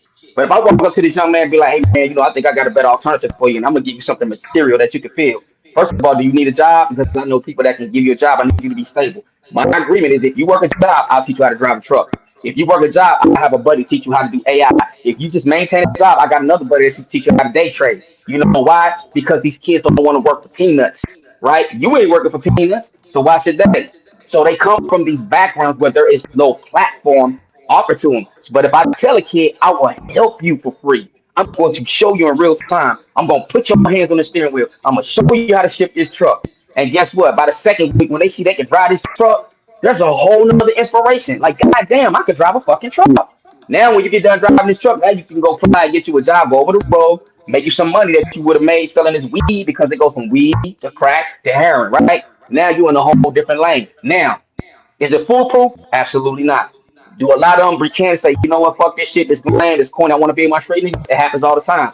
But guess what? For the 5 guys that I've dealt with out of the many, I would say at least 25 to 30, there's 5 young men that said, you know what, OG, you gave me something I can feel. You gave me something I can touch. Now I'm not bragging trying to pat my back. All I'm saying is I'm giving you an example. When you say don't sell drugs, it's that simple. It's not that simple, right? No, And I'm I not think that's saying kind of that. I think not necessarily you. I'm just saying people in general, when they say just Yeah. don't do it, it's not that simple, right? A lot of us got kids because we thought we was gonna pull out. It's not that simple. So No, what I'm I agree saying to is everything you said as far as and teaching that's them all I'm something. saying. You have to give them something, of course, if you're able to. Because guess what? In the hood, there's no black men there. Period. We growing up, it wasn't black. We followed each other. It was boys raising boys. It wasn't no black man out there. It wasn't no black man out there. Period. The black man that was out there was the drug dealers. So if them niggas is if they're saying if America comes with death penalty to drug dealers, I don't care. I really So do you just not said you was in care. and out of jail for drugs, right? I didn't even know that about you, but you was in and out of jail for drugs and street shit, right? Yeah. So you, so what that makes you is a somebody in the eyes of a kid who came up like you. So not saying you. So instead of people saying just don't do it, you got a voice. I don't have that voice you got, BJ. So we don't want to see no more kids, death row for drugs. Guess what? If you cross a young man, you already know what they look like. You know the vibe. Like, bro, why you doing that? You ain't got to be Mr. Hero. Just tell them this is what I went through because I've been where you at, man. This is what you want. This is the end game. They got the death penalty for you. But if you go like, man, fuck them They niggas, I don't care. they You gonna just see shouldn't do it, it. Red. They gonna feel it. Right. They gonna But see you know it. what? Everybody has a teacher, BJ. They You gonna don't know what feel young it. man. You don't know what young man looks at you as the most. Everybody has everybody has a student. You don't know how many young men are watching you, BJ. And then just like Right. I didn't know your history. So there's another young man that know you, respect you. He don't know your history, right? He might fuck with you because you hoop or whatever, and you got a young son, Eli. And then if you open up to him, be like, man, I used to do that. Damn, Mr. BJ, you still that motherfucker might never sell another piece of drug again in his life because of how he respects you. Everybody has a student. Everybody has somebody watching them. But I just don't like this notion with our community, how we just throw people away and say, well, they shouldn't have done it. You know what I'm saying? They get the execution, they deserve it. Because all drug dealers, all criminals sitting in jail, no matter what ethnic they come from, they were once babies. They were once children. I said it earlier. A lot of the adults, we dropped the ball. In the hood, I don't want to be superficial and come off like brand new. Like, I don't know nothing about that reality. I had a father, I had uncles. I feared them more than I did the drug dealers, the people that did approach me. But then again, when it comes to people like you got that voice, you got the power. And I'm not What saying can that you we don't do do? this, but we can't just board these people off and just say don't do it. But if you're going to tell them that, then what's the alternative? What platform you going to give them? That's all I'm So, saying. what can we do to deter the behavior though? Something has to be done. Nothing's gonna be done. Good. You know nothing, 10, why? 20 nothing's gonna years be ain't You know done. deterring the why? When you behavior. go on social media, and you see them 2 and 3, 4 year old boys with their ears pierced, wearing gold chains, you know what I'm saying, walking around talking slang, that's when you stop the shit. You don't let the kids listen to all the trap music. You don't let them watch shit like, all these Gambino gangster movies, right? That's where you got the power and the control. My daughter, Of listen, bro, course, that's cool. That like you said. I took my daughter to the school dance and she didn't know none of them trap dances. She looked like she had no wisdom because you know why? They were like, she never listened to that shit. We got the Right. power to control that. So now she on a whole nother wavelength. I'm not saying that she gets older. When she get her phone, she gonna listen to all that shit. But right now, the root of it is we set her values, interests, and principles on a whole nother wavelength. And I have to say it like this, and I know it's gonna trigger a lot of people. We had to make sure we raised our daughter unblack. I say it all the time on my show. Nearly Fuller says it all the time. The worst thing we've ever seen is black culture. Black culture is simply what you do. And what do black people do 24/7 every day? Show off the other black people.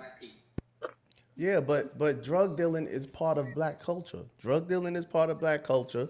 Gang banging is part of black culture. So if it's coming off as this man put death penalty in there in play as for drug dealers or whatever, it's coming off as he's attacking the black community. I I don't mean, you care just about that. answered it. He's If you attacking just drug said, dealers.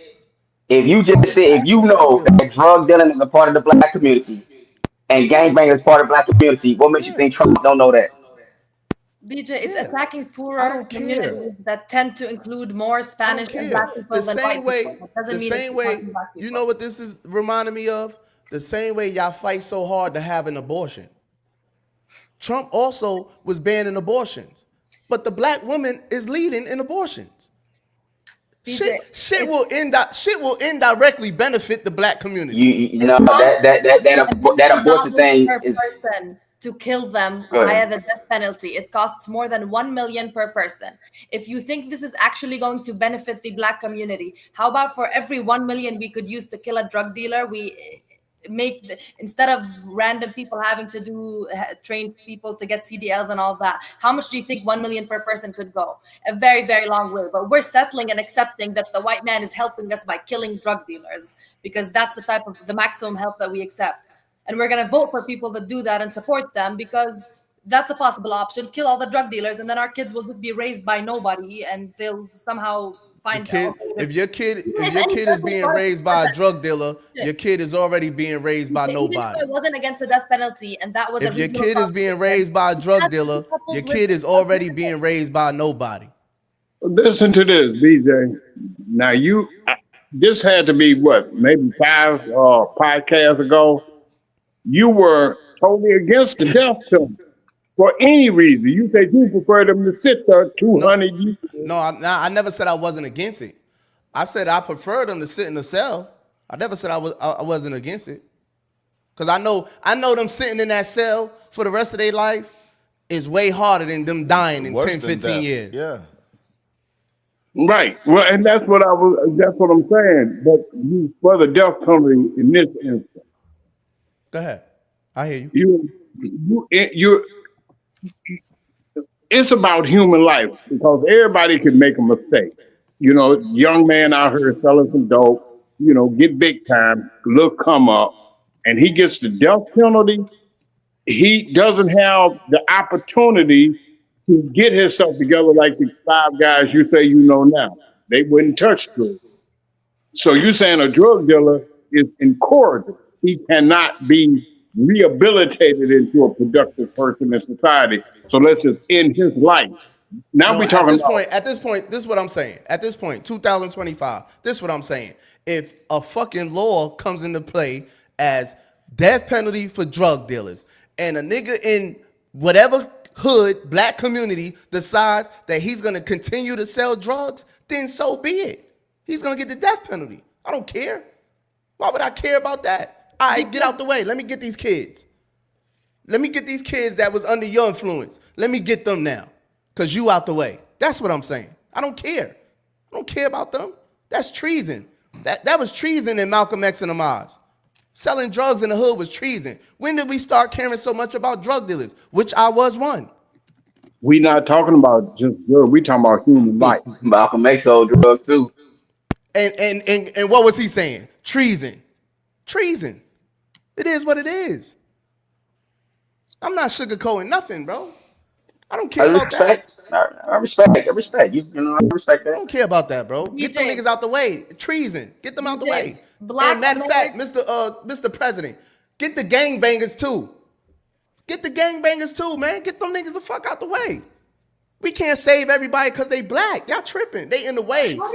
They are enemies of the black community How do in you itself. trust the government to choose That's who an to kill enemy. and who to not? 50% of wrongful convictions in America, 49 or something, affect Black Americans. 50%, and they represent 13% of the population. It's gonna be casualties, man, on all sides. Give the state the power to pick and choose when you know when It's gonna be casualties on all sides. It's gonna be casualties on all sides. Just like that 5-year-old girl was a casualty on Tuesday when them niggas came to kill her father. That 5-year-old baby was a casualty.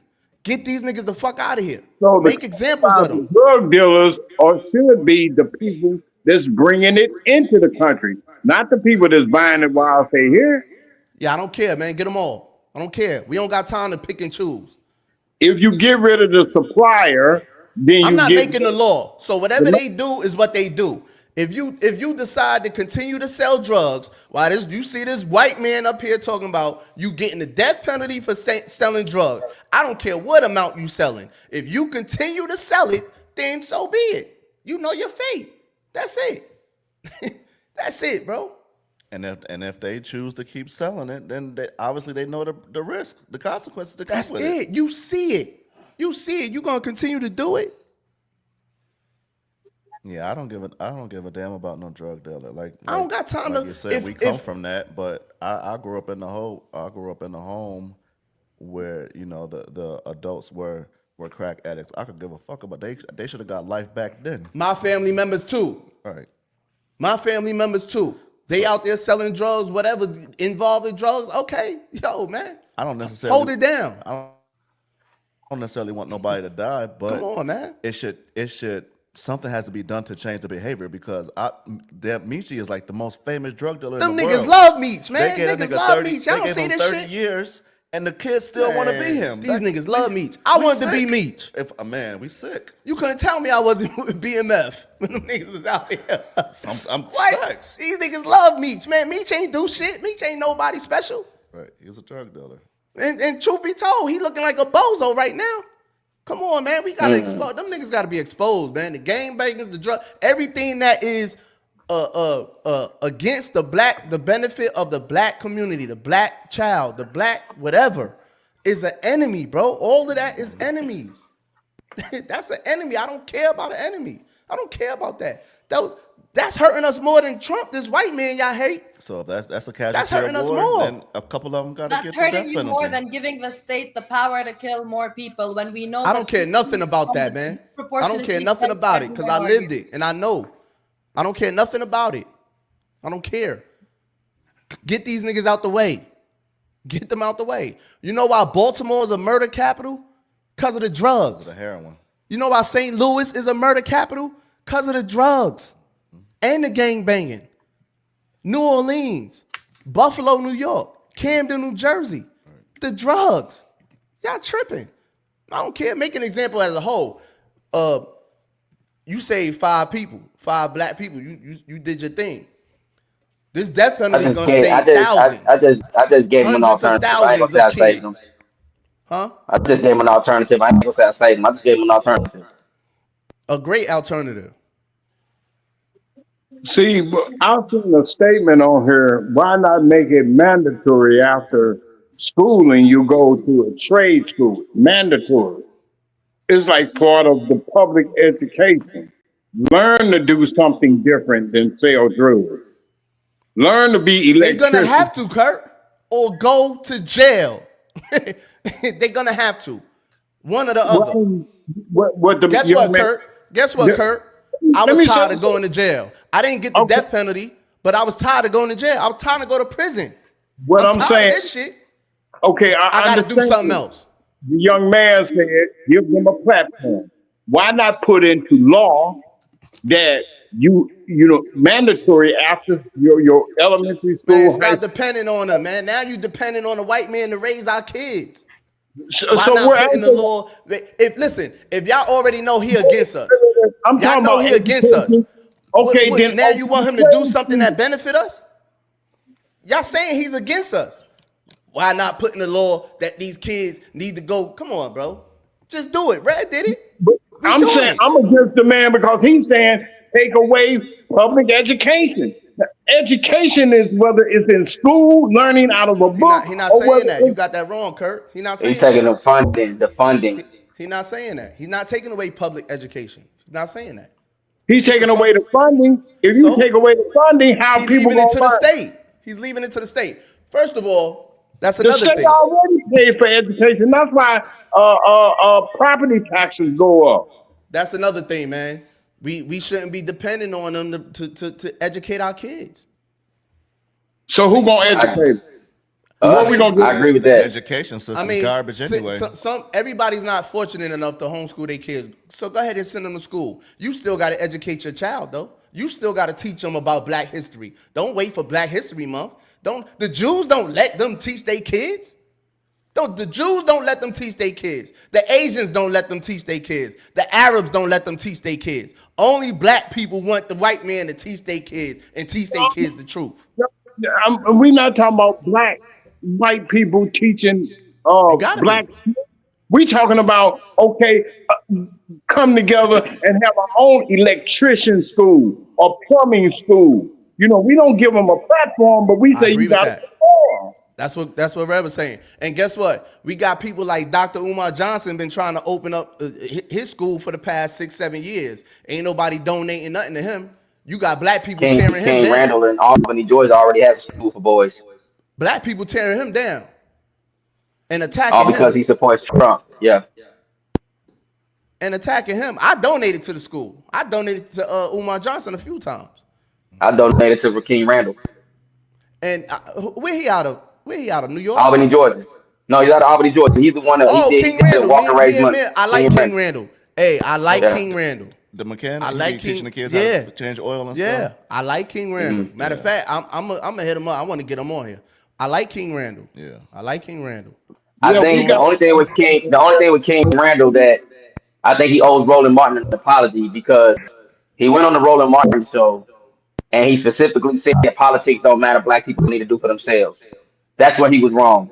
Politics govern every aspect of your life, so you can't just deny politics because that's where the game is played. Fast forward to The Jews don't care 2025, about them politics. they don't, but we ain't the Jews, and the Jews got their reparations. We did. There's a difference. So, but the thing about it is, he flipped the script. He flipped the script when it came to the politics. Hold on, Noah. You Yeah. done that? Go ahead, Noah. I let Noah go. Go ahead, Noah. The Jews are in politics. They infiltrated politics. The fact that you think any people can operate outside of a political sphere and just do things for themselves is very, very unrealistic in America. How's it?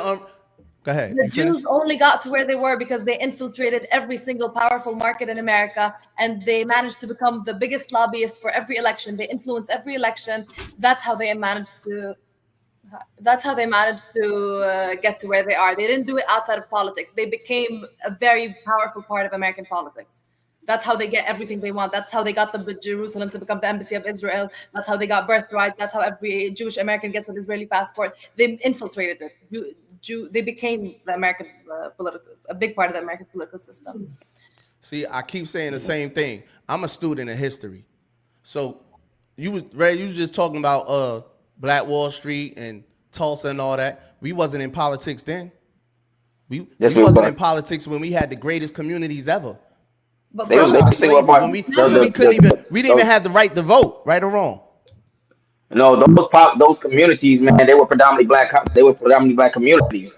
I mean, the politics and the elected officials right there within the town hall well-being. But in the context of things, yeah, you're correct. But there was no political platform needed for them to civilize and organize the way that they did. The only thing that it came to at that time was just land deeds against the government. That's all that was. Let me ask you this: what was Dr. York's downfall? Because he had a fortress in Georgia. I actually stepped foot on that land. They made me put my camera up on my daughter. Acres he had about 200-300 acres. Fortress. He did, but when I went out there, he did. But when I went out there, I could smell the federal agents. They were hot. They were all live throughout the woods, the trees. That's cool. Camped out there. What was his downfall? His downfall was that, he had a curriculum that, that led him to do some acts that a lot of those members think was true. I can't say for sure, but I've talked to a lot of Nubians. His downfall was when he ran to try to be the mayor or governor, or the mayor of whatever town he was in, and he printed out them flyers and had them people circling the town with them flyers. He was trying to be the mayor or something. His downfall was when he tried to get into politics. That's when they came and got him. He already had everything he needed. He did not need to get involved in politics. The thing about politics, NOI ain't involved in politics. Louis Farrakhan and them ain't involved in politics. You do have Muslims all involved in politics. Naima Alabastro back in St. Louis, she's in politics. But what I'm saying is, it's a way you have to enter. It's a way you have to enter politics because us not being involved in politics. We don't have to be involved in politics. All we have to do is get money and build. We don't have to be involved in politics. money comes through politics. Funding comes through government. Yeah, see, that's where we messing up at. That's where we messing up at. But we don't have the choice. We got too many rich black millionaires and billionaires that don't get money from politics. How do they get their money? Everywhere else. Everywhere. And if you get money from politics, you corrupted. You crooked. Any black man getting money from politics is not beneficial to the black community at all. How so? It's impossible. It's impossible. Politics is where the game is played at. Whether we agree or like it or not, politics is where the game is played at. And I haven't seen anybody to prove otherwise. You cannot move on the American domicile without politics. It's impossible. Shit, When you the talk about L1 Dr. York, surviving. Dr. York went wrong by how he entered politics. First of all, he didn't have a military. Second of all, even the land he sat on, there's a thing called eminent domain. Third of all, you had government informants right inside his camp. Politics governs and rules everything: sports, music, the house you live in, the taxes you pay, the school your kids go to, the car you buy. Politics and money are one and the same. Well, all right. So I'm not saying you don't have to pay somebody. You don't have to have somebody. If it was me, I would have a guy in politics.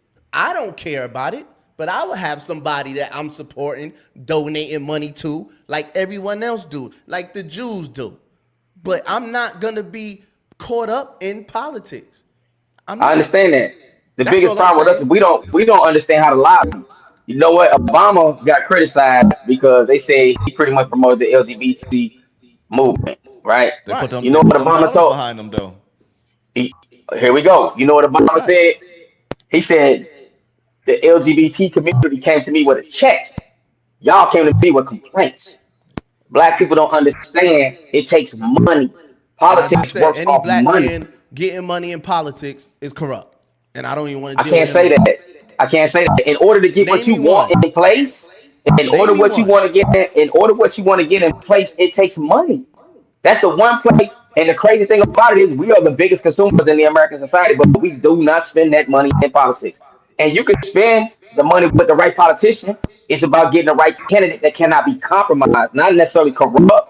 Because Wesley Bell back in St. Louis, after the thing went down with Michael Brown and they removed Michael Culloper and everybody was cheering up there, I said it only depends if he's been compromised. And he's been compromised. So I won't say he's necessarily corrupt, but he's compromised. That's the Politics same is an thing. Compromise, infrastructure. corrupt, the same thing to me. I mean, you can start off with the intention to do right. Just like Kwame Kilpatrick, Marion Barry in D.C. These guys are compromised, man. Everybody starts out with the right intention. The great Amos Wilson said there's nothing wrong with voting, but black people have to understand how to vote, and that politics is actually the devil's game. So, how can you achieve anything without doing politics? Even any little stripe that we've got, it all had to come through politics. But politics is still controlled. Black people don't print the money, bro. The Federal Reserve ain't We even the owned by the largest. We United the States of largest America. spender. We the largest spender. We the largest That's consumer. right.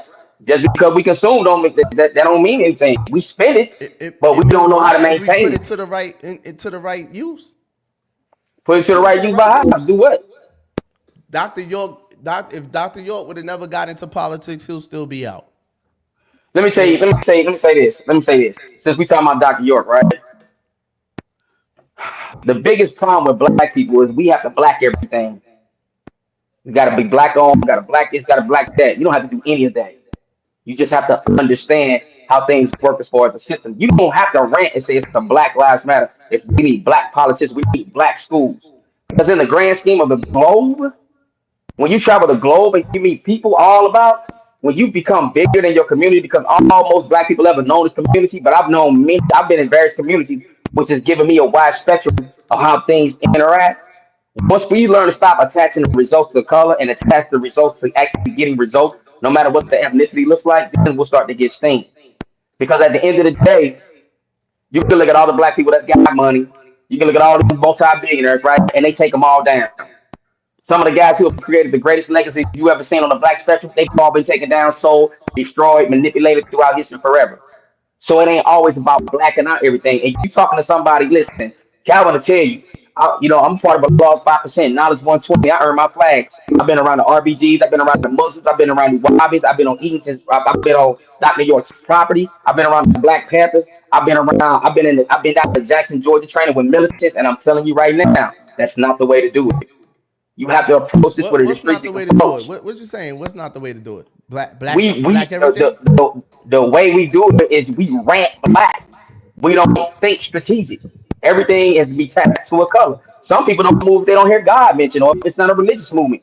And I'm telling you, that's not the way how you get power or you don't leverage power by putting a color on a result that you're looking for when it comes to equity. Some of the greatest leaders, man, some of your greatest leaders, whether it's economics or in the political ranks, most of them are biracial people with a great spectrum of how to get Yeah, main nah, I results. don't agree A with lot of that. times, we'll disqualify somebody who can actually give us real results because they married to somebody white, or they listen to rock and roll, or they stay in the suburbs, or they wasn't raised in the hood. But these are the people that are on the front lines, as opposed to you got the nigga standing in the hood with a 40 in his hand, talking about fuck the white man. That ain't never worked. The way Dr. Yeah, York took nah, his we not approach as doing far as that getting though. involved in We politics, not doing the that. way, but the way he took his approach with politics is never going to work. It's never. Listen, we've only been out of chattel slavery for 160 some years, 165, 200 years. They 500 years ahead of us in wealth. They 500 years ahead of us in thought. They know what cities are going to look like 300 years from now. And here we are still coming out with the same playbook, thinking that we're going to get equity and change, and that's just not how it works. Listen, I study and read up under the greatest mind ever, which is Millie Fuller Jr., the author of the United Independent Compulsory Counter Racist Code. I asked how many black people do they read that book. I mention this book all the time. Don't nobody want to touch the book. I ask people, do they know about the late brilliant Dr. Francis Cress Wells and other ISIS papers? They say they don't know nothing about it. I said, read the book. They don't want to read the book. When you get your hands on that literature, then it starts to materialize how this all works and what this is all about. Because the one thing that we cannot deny is that when you are a victim in the system, because you can't say that you're not, because you don't have any power not to be. You don't print money. You don't grow your own food. You don't control the power grid. You don't put planes in the sky. You don't own land that they can't take. You don't control the seven seas. You're not putting submarines underwater. You're not traveling to outer space. Who are you? What's your identity? This shit is deep. So what I'm saying Yeah, is, when they yeah. come, We need like to.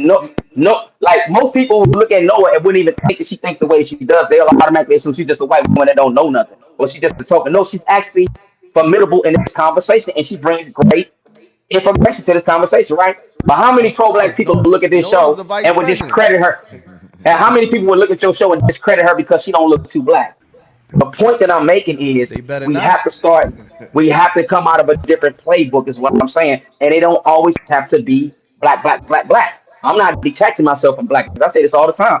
I'm not pro black. I used to be pro black. I didn't have nothing to do with being born black. Had nothing to do with it. But if we never knew anything about racism or white supremacy as a system, we wouldn't be saying black owned. We wouldn't be saying anything. Black people just exist at full human capacity. That's all I'm saying. The way Nah, we see move out the that's playbook not, does but not that's work. gonna get us nowhere. That's gonna get us nowhere. I'm not. We How do we you feel? can't sit here. We can't sit here and be talking about no. We can't be black owned. We can't be black, black, black, black. We can't. Nah. Yes, we can. Just like the Jews don't spend their money nowhere else but in the Jewish neighborhood. The Jews' money Okay. don't leave. They spend their money go around in their neighborhood in their I community understand that. I 18 understand to it. But 20 when's the something last times time? before it But when's leaves. the The but when's the black last time you community, walked the to? dollar leaves out immediately. So we That's not can't what I'm sit here saying. and be That's not talking what I'm about, saying. oh nah, we That's can't be not what I'm black, black, saying. black. We can't You do that. We no no no can't. no no No, no no we no. need That's not to. what I'm saying. We You need gotta to. the one thing that black people don't have that everybody else has is a code. It's a code. That's it.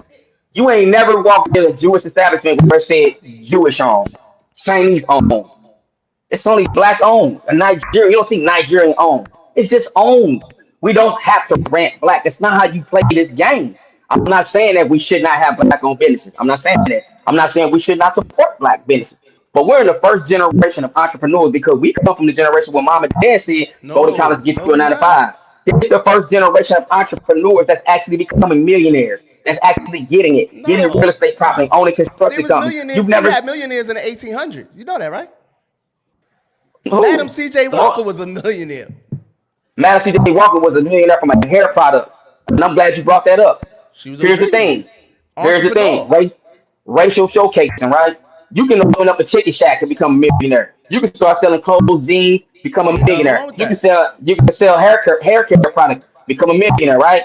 But then when you start to open up your own construction company, when you open up your own concrete plant, when you're It's talking about opening possible. up your own biochemical lab, it's possible, but it ain't happening. Why is that? Because now these motherfuckers are they get into some real shit. They not on that top. They not on that first tier no more. Where they become an entrepreneur selling bullshit that can't benefit the community. They can make us look good. We can put on nice clothes. But when you start getting into the infrastructure of America, now you become a threat. This is where I'm getting at the whole time. It's a playbook. We're in the wrong playbook, man. That playbook we're coming from is outdated. And I'm telling you what I'm witnessing firsthand every day at my occupation. Um, You can be silly all you want. Look at all the black men we look at in society. Look who they raise up. Comedians, entertainers. When the fuck are coming? You know, the halftime shows. NBA All-Star game, movies, and these are who the people that we love. You know how many people that Dr. Fresh Cresswell seen home going that dedicated her whole life to us? 93 people. Dr. Ben, 45 people. They couldn't even pay his fees, couldn't even put the man on the ground. But we lose a rapper, it'll pack a whole arena. And what that rapper done for your life? We're in the wrong playbook.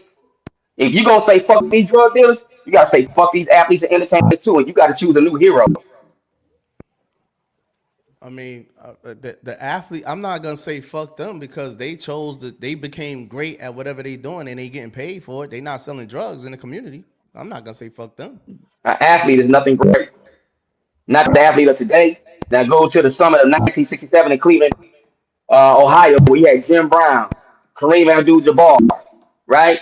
You had all these guys that came together for equity and something. You would not see that in 2025 with the black athlete. Yeah, There's nothing great about a black athlete to me. But then our kids don't know about Craig Hodges. They don't know about Abdul Rauf. They know about Colin Kaepernick, but they don't know about the pioneers that came before him. They don't know about Kurt Hood, and what happened to him and how he was blackballed. Claxton Notes, Oscar Robertson. They don't know nothing about these guys. Those are my goats. Bill Russell, 13 championships, played in the racist society. Couldn't even sleep in a hotel sometimes. You think these athletes got those kind of nuts? They don't. Well, let's get some of the comments in too. They love and Red. He gonna took over our damn show. I'm sorry, man. He cooking. I'm teasing, bro. He cooking. No, I just feel like, man, we could take a page out of that Black Wall Street era, man, for real. Yeah. And I'm not saving all black people. I'm not saving all Me black either. people. Me either. So I agree with you on that 100%. We 1-1. I'm not out here trying to save black people. I come to you, I come to Kurt, I fuck with Will. We put something together. You know what I mean? And we do our community how it is. Because I'm not even trying to be on a global platform like that. I'm not trying to be known. I wrote this book for young men, so they won't become drug dealers. When I saw the black kid went viral that was making gasoline out of trash. Mm-hmm. I said, damn, man, they gonna mess around and kill him, man. Yeah. Me, they killed the man that big run cars off water. If I was his cousin or brother, somebody next to him, man, fuck that. We gonna sell that shit on the low. Yeah. We gonna sell that, keep that shit on low. Do not put this shit on Instagram. They just killed homeboy in Buffalo, New York, for the same thing. Is that the dude that figured out how to run a car on water? Yeah. Yeah. They just killed him. That's how I feel. What that was assassination for him. The security. Hey, the other gangsters is the oil industry. Yeah. So when it comes to shit like that, we don't need to go viral. We keep that on the low, like they did back in the days. We gotta keep our shit on the low. We attention whores though. We thirsty for attention. What Mills man?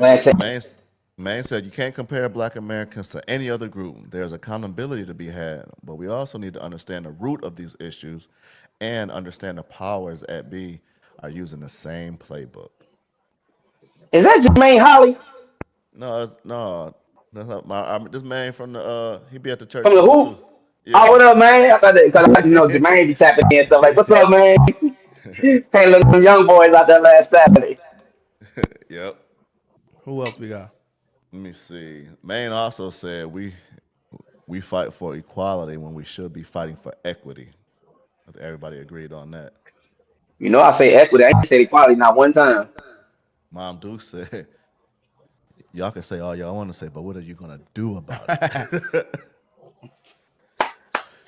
Said, we need action. So we've been talking for too long. We do need a different playbook, though. We still using the same playbook that before King got killed. March, protest.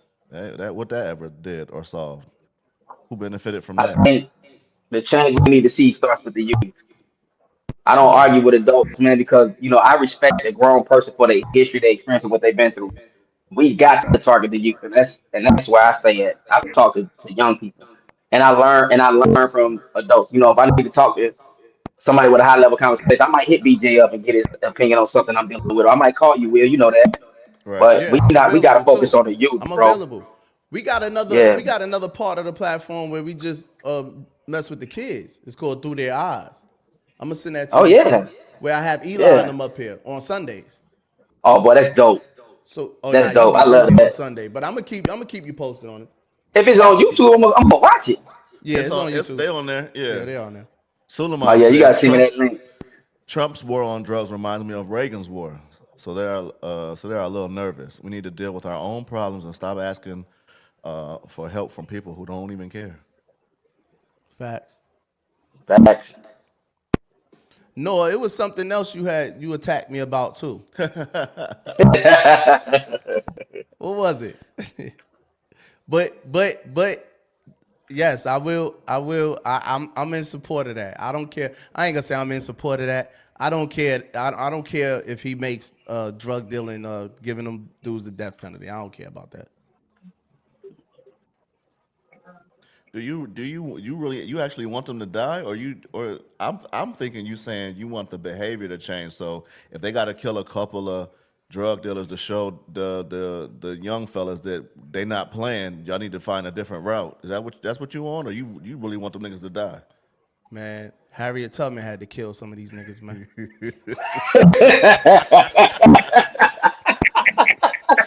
Some of these niggas gotta go. No, no. Yo, BJ O is might have to savage, go. yo. O might have to go. No. DJ, I'm just telling you from the perspective of an Go ahead. Arab I got nothing to do with this whole story. I came to America 3 years ago. I don't know nothing about the dynamics here. My first experience and the reason I have this mentality towards this is because when I was in law school, every summer I interned in St. Louis at a organization that was trying to exonerate people that were wrongfully convicted and on death row. And for some reason, of the 18, 19 clients that I worked with over the course of 3 years, more than 15 of them were Black. And from the perspective of somebody who knows that Black people represent 13% of America, who sees that it's a very big organization and all of their clients are like 70, 80% Black, and they're all the ones that end up getting exonerated. So if America has the power and they all they're on death row for circumstantial evidence, no DNA, no nothing.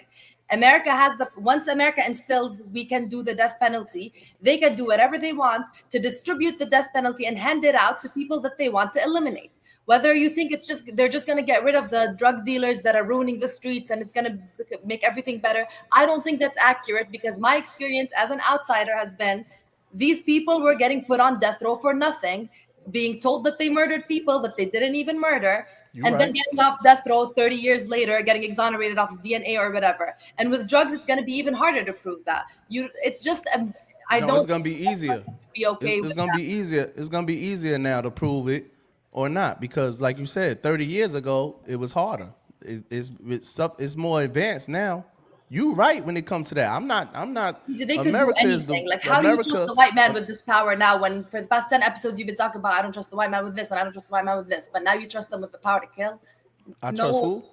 You've been talking for every episode about how you don't trust the white man with this and the white man is capable of this and all that, and now you trusting the white man with the power to kill based off of drug dealing, and you don't know how they can define that.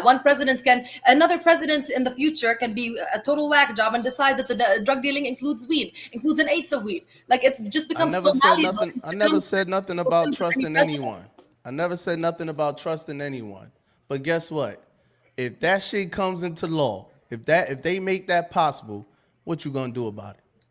I think every person should be on the streets protesting. I don't think anybody gives. I ain't protesting shit. Nobody cares what motherfucking.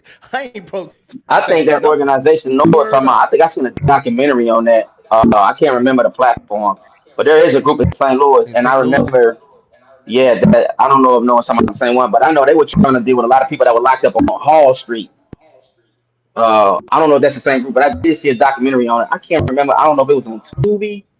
But it's a documentary about that. I don't know if it's the same group, but there is a group in St. Louis that work to get people. I don't know about death row. St. Louis. I think I know what you're talking about, the documentary. I know one thing. Yeah. I went to jail for robbery and some other charges when I was 17 years old, right? And the time I was facing led me to realize robbery ain't my thing. Point blank, period.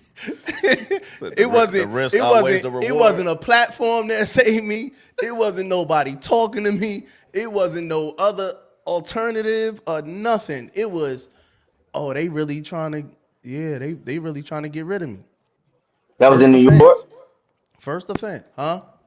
You was up in New York one time. Yeah, yeah, yep. Boy, I heard about New York. Boy, I don't ever want to be locked up in New York. New York and Louisiana, y'all got it. I Yep. heard No, about New you York, never bro. want to be locked up And in Jeff and City. and Yeah, I know about just and I'm gonna tell Boomtown. you, man, what made it so bad because it was in the paper. It was in the paper. It was on the news. We crashed into undercover cops. You know that. Then the guy we robbed. It was a taxi. It was a taxi. This was the era of the young niggas robbing taxi cabs. They had cash, yeah. Yeah. It was a I think he was Arabic, but he was from another country. Made a state moved back to his country. The statement was read in court that he'll never come back to America, and this, that, and the third. It was bad. It was bad. You know what I'm saying? But because of the support system team I had, and this another thing, man. You dodged a bullet. We talk about how bad America is and this, that, and the third, but support team plays a major role. Who you really are plays a major role. You know what I'm saying? All the letters I had, all the support I had from teachers, basketball coach, my mom, my dad, my godfather, who was the deputy controller of MTA, his private lawyer. You know what I'm saying? The support system around me.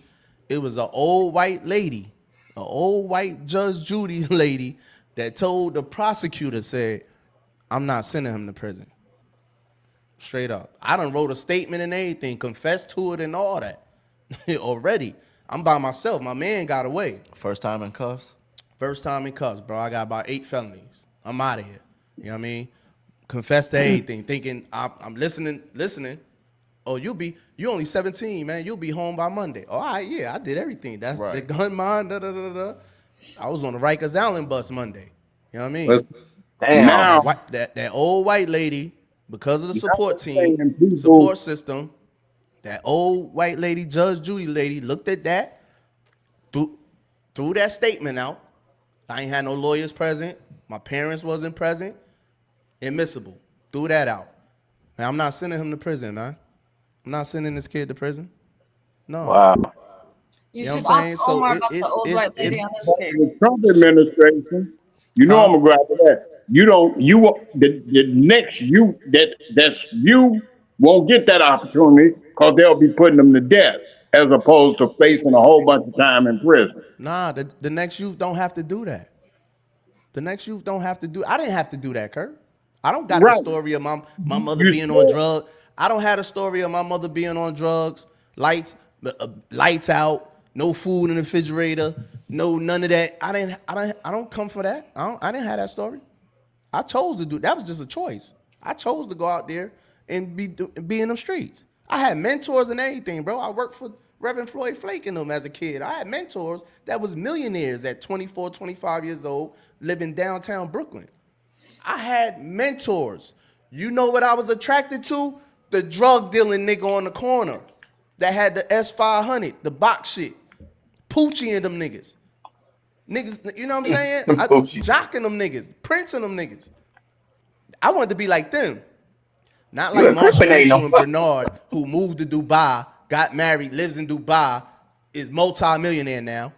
Same with Marshall, multi-millionaire. I'm literally up under them. I'm their little brother. Come over here, live. The State Street that Jay-Z rap about, they was already living there. 25, 26 years old. I'm with them. I'm under them. Can't do no. When I graduated from high school, he wrote me a $1,000 check. My first check I ever had. Made me open up a bank account. I have this in my life. I'm addicted to the drug, the niggas on the corner, the drug dealing niggas. It's an infatuation. It's like entertainment. It's like you said, right? It's like entertainment. But I understand that shit. I understand it. Because them kids will literally have you right there next to them. But when you're gone and they come home and they see them niggas on the corner, the cool niggas, and it's fun, and they got the girls and the cars and they cool and the expensive clothes. That's who they trying to be like. That's it. So I denounce all of that. Just like I say, the gang members got to come home. Them niggas that did all them time. That's why all them dudes that come home, they don't be with none of that shit. If you really listen to them, you listen to them OG niggas that caught murder charges in the 80s and all that. When they come home, they don't be with none of that shit. They don't want to hear it. All that shit dumb. Larry Hoover denouncing GD. All of that. We gotta cut that off. We gotta make the gangbangers, the drug dealers, every black person doing wrong in the hood, we gotta make them look like bozos. Goofballs. We gotta make them look like bozos. That's the only way the kids ain't gonna fuck with them. The kids wanna be cool. Kids wanna be cool. I had dudes that was already rich. They wasn't cool. I wanted to be cool, like these niggas on the corner. That's the difference. So, whatever. If the cool niggas get out of here, it's gonna be casualties and everything, man. I understand that already. It's gonna be casualties. It's casualties on your side too. No, it's casualties over there in Gaza. It's a lot of casualties. Bombs being dropped on them. Hamas, you think Hamas gave a fuck about that? When they pulled the move they pulled? They had no option. Okay, they had no option. Well, guess what? We got no option too. The black community has no other options but to let this white man be in favor of this white man putting the death penalty in play for drug dealers. Fuck it. We ain't got no other option because ain't nothing else work. The NOI tried it, they couldn't do it. The Black Panthers, them niggas damn near killed the Black Panthers, but the FBI did it. We got no other option. It's 2025. The black community is fucked up. Straight up. We got no other option. What else we got? Well, I enjoy the conversation, man. It's getting past my bedtime. I gotta be up early. I have fun, Oh, bro. great. I got a question. Go ahead. You come to St. Louis often? I do. You need to get my number. Hit me up, bro. Okay. I'll send Because it to him. I got something I'm trying to put in place here in St. Louis, but I need a good thinking brothers. You know how St. Louis is. Hey, I do. They're on a whole nother level of ignorance. You know what I'm My saying? brother, he got a program up there called Squad One, man, and he was recently rewarded in the Ferguson Florissant district. But the people that's battling him is St. Louis people, bro. They just don't understand the universal mindset of what he's trying to do with those youth in the community. But I'll get your number from BJ, man. Whatever you got going on, I'd love to be a part of it. I'll be dedicated. I don't give a damn what it is or where it's at. Just next time I come on, we're gonna link up. All right, yeah, do that.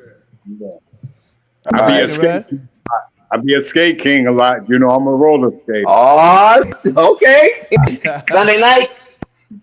You already know. I was there when they first opened it 55 years ago. Yeah, right there, Skate King. What's in the Jenny Station Road and Natural Bridge? Yes, sir. Man, Yes, yeah, sir. man. That's what's up, man. Well, next time I'm home, we're gonna definitely chop it up, man. That's on me for real. Yeah, get my number. I just sent you Kurt's number. Okay, yeah.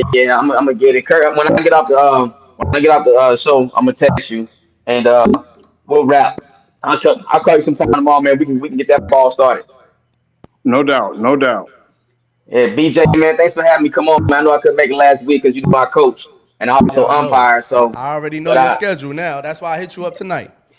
what? Hey, I just had an off Red, night, man. Yeah, you yes, was, sir. I ain't gonna say you exactly on my team, but you was able to neutralize BJ a little bit.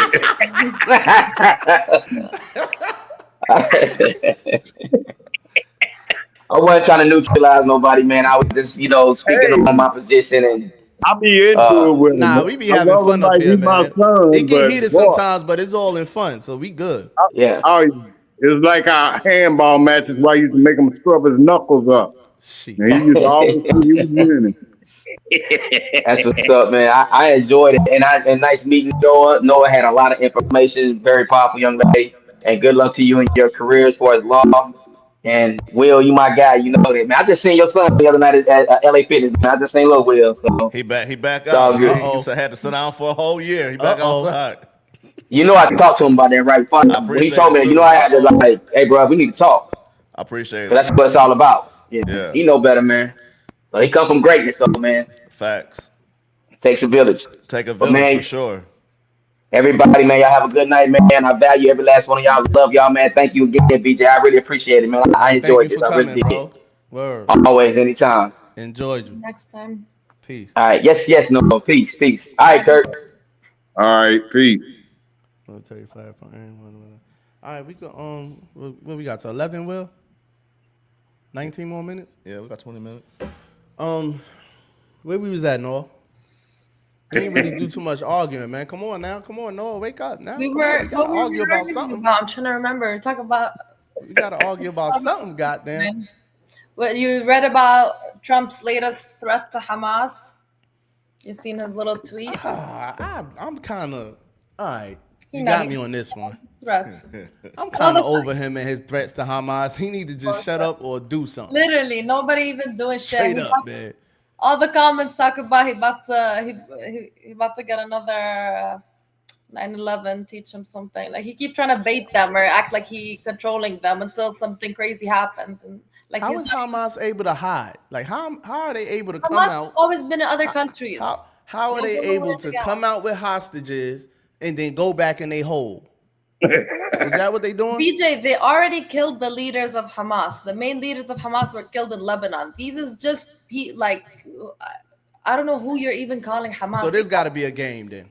These is just they killed all the leaders. What do you mean? Everybody that they said that they wanted to kill initially, they killed. There's nobody else. That might not even be Hamas. That might be some Israeli soldiers They acting say like there's Hamas. 20,000 members of Hamas. Like all of it is just like it's just fighters. It's just the whole thing is just an armed resistance. Obviously, you tried to tackle the leaders. Normally, when you tackle the leaders, that's it, right? You won. What do you want more? They're just killing people to kill people. Okay, so they want the bodies and stuff now. He want the dead bodies, the live bodies. He want Bullshit. all Every the time they bodies. give him a body, they say that's not him. Like it's bullshit. And the only reason they getting bodies and not people is because the people was killed in Israeli bombs anyway. If there wasn't no Israeli bombs all over Palestine, then they would have had real people to return and not bodies. I'm confused. I really. This is the wrong body, and that's the wrong body. It's the art of the genocide.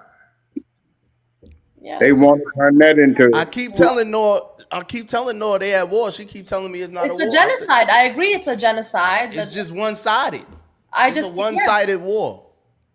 But I'm just telling you, I don't know why you keep fighting against that proposition. When I tell you it's not a war, I'm telling you that Israel is fighting its own occupied territory.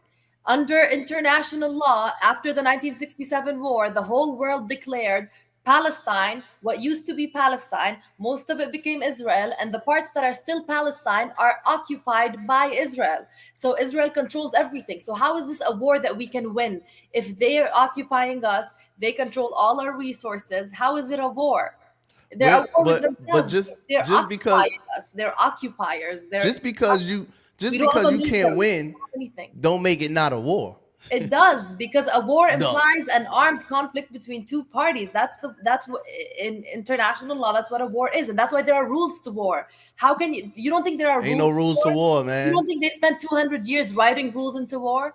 If there were no rules, yes, they did. That's the trick people like you to thinking that there's there's an rules art to war. And there's no always been rules an to art war. of war. Since the beginning of time, there's always been. If there was rules to war, would they be dropping bombs on babies?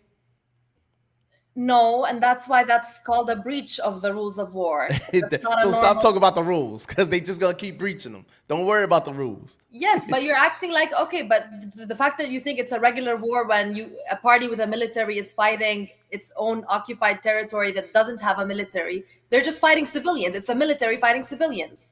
Because there's no... Okay, that's fine. It could be all of that. It's war to them. It don't got to be war to you. It's war. It's a genocide. To Call them. it a genocide. Call it a genocide. They're exterminating civilians. It's a genocide. That's not a war. A war means military and military. Like there's two parties that are capable. Well, Hamas does have Capable hostages and prisoners, right? Hamas does have hostages and prisoners, right? Who is Hamas? The party that they drilled. Hamas doesn't even govern us. The occupied territories, West Bank has its own leadership. Gaza has its own leadership. There's no public elections. Hamas was able to go into Israel, kill people, and take people. Because that's just what happens when you torture and control and kill a country's citizens for 100 years. There's gonna be rebels. Hamas is a collection of rebels whose fathers and uncles got killed in front of them. It's an armed resistance. It's not a military. It's an armed resistance of people that witness their babies and their fathers and their mothers die in front of them.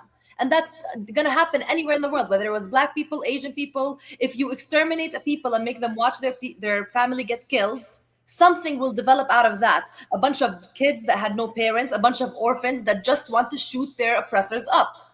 That's natural. It happens everywhere. For people to sit here and act like Hamas is the military or the government of Palestine when it's just a collection of people that got fed up and decided maybe we should try to shoot them back this time. And now it's this. I don't think people is acting like Hamas is a military. I don't think that at all. It's a government, like it's the government of Palestine. No, that's not what we're saying. Well, that's not what I'm saying, and that's not what I'm thinking. All I'm saying is you don't feel like it's a war. Israel feel like they at war. That's why they acting the way they acting. They created this war as a pretense in order to exterminate and commit a genocide. That could be true. Guess what? And that's why half of Americans think this is a war over religion. This is Muslims versus Jews fighting it out. That's not what it is. That's why I'm so against war. Every American person that I met that had no understanding of the conflict other than from the news thinks we're fighting about Islam versus Judaism. That's never been Islam versus Judaism. That's not the fight. That's not the war. And then they act like we're both competing over this piece of land that we both want. Nobody understands that this is just or very few people in America understand that this is just one party wiping another out, creating a fake war, acting like it's a war on terror. I think you're wrong on that too, because I see too many Americans speaking up for Palestine. Too many Black Americans at that, speaking up for Palestine. A lot. It's obviously increased a lot more in the past year because we ended up live streaming the brains of kids exploding. Yeah, that's what it takes. Exactly. So that's why you stop telling me about what Hamas did, because at least finally Americans learned that kids are getting exploded off of nothing, and that we have nothing. Yeah, but it's not. You act like that's our lives. You act like that's something we're living through. We're not living through that. So of course there has to be some semblance of humanity that we share, right? I'm a human, you're a human. No, because when it was happening to Black people in America, the rest of the world didn't give a fuck either. I know shit. There was no live streaming. The rest of the world didn't give a fuck either, and it's still happening. The rest of the world didn't give a fuck either. BJ, then why was I trying to free people on death row in St. Louis? Why was I trying to free people on death row in St. Louis if the rest of the world never cared about Black people? The second I found out, that's you. Don't act like it's all your people. That's because that's you, and you have a spirit and a heart that comes with you. So that's what you're doing. Okay, but don't act like everybody is over here, like everybody cares. Nobody cared about Black people forever, and we done had plenty of genocide. Plenty of it. In the country we still live in. The nation we still here. The land we're still on. We went through that already. That's why I keep telling you. We went through that. Nobody came to our rescue neither. We went through that. People across the oceans knew what was happening or were able to. And I'm telling you the same thing, but you don't get it. You don't understand it when it comes your way, but you want us to understand it when it's coming. You talk about 200 years ago, a different world. Today is a lot more globalized. It's a lot easier to travel. It's a lot easier to. You don't think today versus 150 years ago there's a massive. That still don't mean we are supposed to care when we're going through our own shit right here with the same people that's funding your enemies. It means don't elect imperialists because it's not going to work out good for you or for me. Because imperialism never ended well, not even for them. Well, they was elected. Biden was in there and he was elected. and he definitely, it started with him in there. So it don't matter who's in there. Obviously, it doesn't matter who's in there. Yes, because they're going to back Israel. It doesn't matter who's in there. They're going to back the Jews. They're going to back Israel. We see that. But at least they're not going to make it a shrine to the president of America and At least what? 800,000 people already dead. Yes, but there's the What you mean difference. at least? They're already dead. They already bombed. They already wiped that shit out. BJ, Trump Last has year. talked about doing more than that. They already wiped it out last year. short At weeks least. he's been president. At least it's over. It's not over. There's still people there that are about to get killed soon because Trump keeps talking about killing them soon, and Trump keeps telling Israel that they could do whatever the fuck they want with them because we're about to wipe this land clear, Yeah. destroy it, and build a new Riviera Yes. for him. And that's just a lot more than Biden ever did. I don't see how when all of them died, 800,000 people died when Biden was in there. It just confuses me that you make one out to be worse than the other when they both did the same thing. If they're not on the same level, BJ, Biden. if they're not on the same level, at least Biden got to be worse. More people died when Biden was in office. Biden was a weak president that was controlled by whatever Netanyahu. It don't matter what it was. The facts are Trump more of your people was died villain. when Biden was in office. That's that. Way more. I just think Trump's statements have been a lot more villainous and a lot more permanent and intend to cause permanent colonial structures in America and change the way America operates and take over Greenland and take over the Panama Canal and take over the Gaza Riviera. And Trump is just setting this whole America on this whole new direction to become this whatever real estate project he wants it to be. And I think that's a lot more harmful than what Biden ever did. Biden was just too weak to stop what was already happening, and he was getting money out of it. And like every president, he just shut the fuck up and knew that he was controlled by IPAC's interests. Trump did the same, except Trump went above and beyond that and started and Trump literally wants to make it a Riviera where Palestinians are not allowed to go. He doesn't even want Palestinian. He wants to wipe it clean, push everybody out or kill them, and create something new for white people and Israelis and Americans.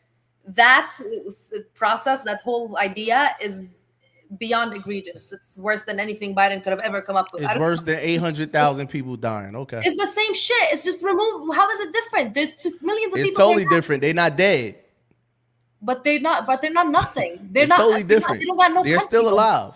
They're not gonna have any country. They're not gonna have any ability to do anything. What is life? These people have not. What is life? Well, they're just gonna get pushed. They're alive. Not have passports. They're not dead. I'm sure they happy. We'll see. Well, I'm sure they happy. you act like Trump hasn't explicitly said that he wants to eviscerate human beings there and what did he say? Rain down hell on them. You act like Trump is just very anti-bomb and pro-life and doesn't want No, anybody. I don't act like that. Then why do you I think like- that Trump not gonna I kill don't act them? like that at all. You think Trump is just gonna relocate? What I'm saying, I'm not acting like nothing on it. What I'm saying is more people died when Biden was in there than Trump was in there. That's Trump all I'm has been saying. here for 6 weeks. We're gonna see what's gonna happen for the rest of the 4 That's years. all I keep saying. Goddamn, y'all keep talking about the future. Y'all know what's gonna happen and this and the third. That's what all I keep know what saying he's is damn. saying. At least wait for it to happen. Because when I see some bullshit with him, I speak on it. When y'all see bullshit with Biden and them, y'all make an excuse for him. That's another difference. Any bullshit I see with Trump, I speak on. I'll be like, that's some bullshit. He wrong every time. Biden was wrong. Biden was on bullshit. He still didn't. 800,000 of your people damage. died while Biden was in office. He done gave them billions and billions of dollars the whole time. The whole time. Billions for 2 And years. Trump is doing the exact same right now. I You know can what I'm be. saying? Yeah, he's doing the exact same. I'm equally. I'm not equal. Both of them. I don't like Biden. I'm just saying he's not as permanently harmful as Trump because Trump wants to just eviscerate and erase us, which would be the end. And I don't like the end. Kill 800,000. We got 2 million more. They gonna breed. We breed like 10 kids at a time. That's still not the end. Trump wants the end. They not dead. They not dead. Kurt, you think that's a war? What you think? I consistently say that's a genocide. It ain't no different than the warlords in Sri Lanka. It ain't no different than the genocide of the Jews. It's wrong on all levels. And I'm not excusing Biden, but you got to go back further than Biden. That went back to even when I was young, the Americans was always giving the Israeli people bombs to bomb the proxies around them because they were saying, well, we giving them this to fight Iran. If they look at it, the Israeli government is the ones that propped it up Hamas to get rid of ISIS. So it's their narrative. We can push these Muslims away from where they live, and they got a control of a certain geographic area. You can't just. Noah said it's not a Muslim Jewish thing. It's not. It's about the land. They trying to take over a strategic Noah part said of. it ain't about the land. It is. Where are you gonna put? About the land. Okay, if it's not about the land, why are they trying to send all of the Palestinians, the millions of Palestinians that live there, that have survived this bombing, to push them into other countries? It sounds like the same immigration laws they trying to do here in America. We're gonna push them out of there because they're not Israelis. They're Palestinians. They're on Palestinian land. So, basically they doing the bully thing that Trump does. So, I mean, but all of them, all those governments that lead, I'm talking about all the way back to Jimmy Carter them, when the Israelis got killed or something like that at the Olympics. We talking about way back. They vilified somebody so that Israel can colonize the rest of that land that they occupy. See, when you occupy something, that means that's not yours. That's like somebody coming in your house after you done build up your nice little, surroundings, you and your kids and your wife, and somebody just come in there and throw bombs in your house, and what you just will say, okay, they got more. I'm gonna just move out after they done killed my kids. Like she said, those are armed resistance people. It's like if somebody come into my town and try to take over where I pay, my mortgage, I'm gonna fight back too. The whole thing started with the slogan, people with a land without a people for a people without a land. Palestine was the land without a people, allegedly, and Jews were the people without a land.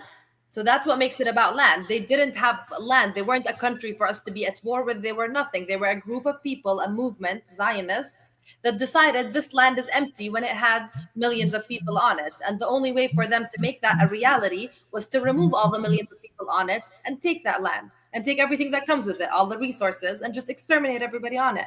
So it is about land. And obviously it ended up being about religion a little bit because it was Jews. It was just a religious group that was in the entire composition of the people that took the land. But it started off just somebody stealing somebody else's shit. And now we talk about, like what Hamas does now, when in reality, everything should be expressed in the way Kurt just expressed it. Somebody's coming to take your house, your mortgage, you worked your whole life for this. It should be just a very easy thing to be like, this is fucked up. The fact that Trump is actually being so blatant about the fact that this is all Hamas's fault, all that, completely ignoring the history of it and just acting like we're gonna like he's exactly what they needed. He's the final step in their plan to just make it permanent. No other president would have taken as many steps as he has to completely end this. Every president has. Nobody every president has taken every step to be against y'all. Every last one. Y'all don't have a president that saved y'all. I'm just hoping the Trump presidency ends before Palestine does. I think he's very dangerous. Now you sounding like if they're not gonna give assistance to Ukraine, they definitely shouldn't be giving assistance to Israel. Just like you ain't giving no assistance to Ukraine, who covers our whole Eastern Front in the UN. Why you giving some to that person? That means you taking a side. So. And they're cutting off aid to Gaza. Israel cut off all aid to Gaza, and Trump before that cut off all UN RWA aid to Gaza. So the fact that they're acting like this is all in the name of government efficiency, when, like, do you not see what a hypocrite he is, BJ? He's been talking about government efficiency since he became president. Everything he's talking about is inefficient. Death penalty, the most inefficient thing in the world. Nothing in the government is more inefficient than the death penalty. Government efficiency for America. Yes, how is it? Government efficiency. When he's talking about government efficiency, he's talking about America. Okay, but what I'm saying though, America's money. Government efficiency is the department that's meant to control where America's money is going, where the taxpayer dollars are going.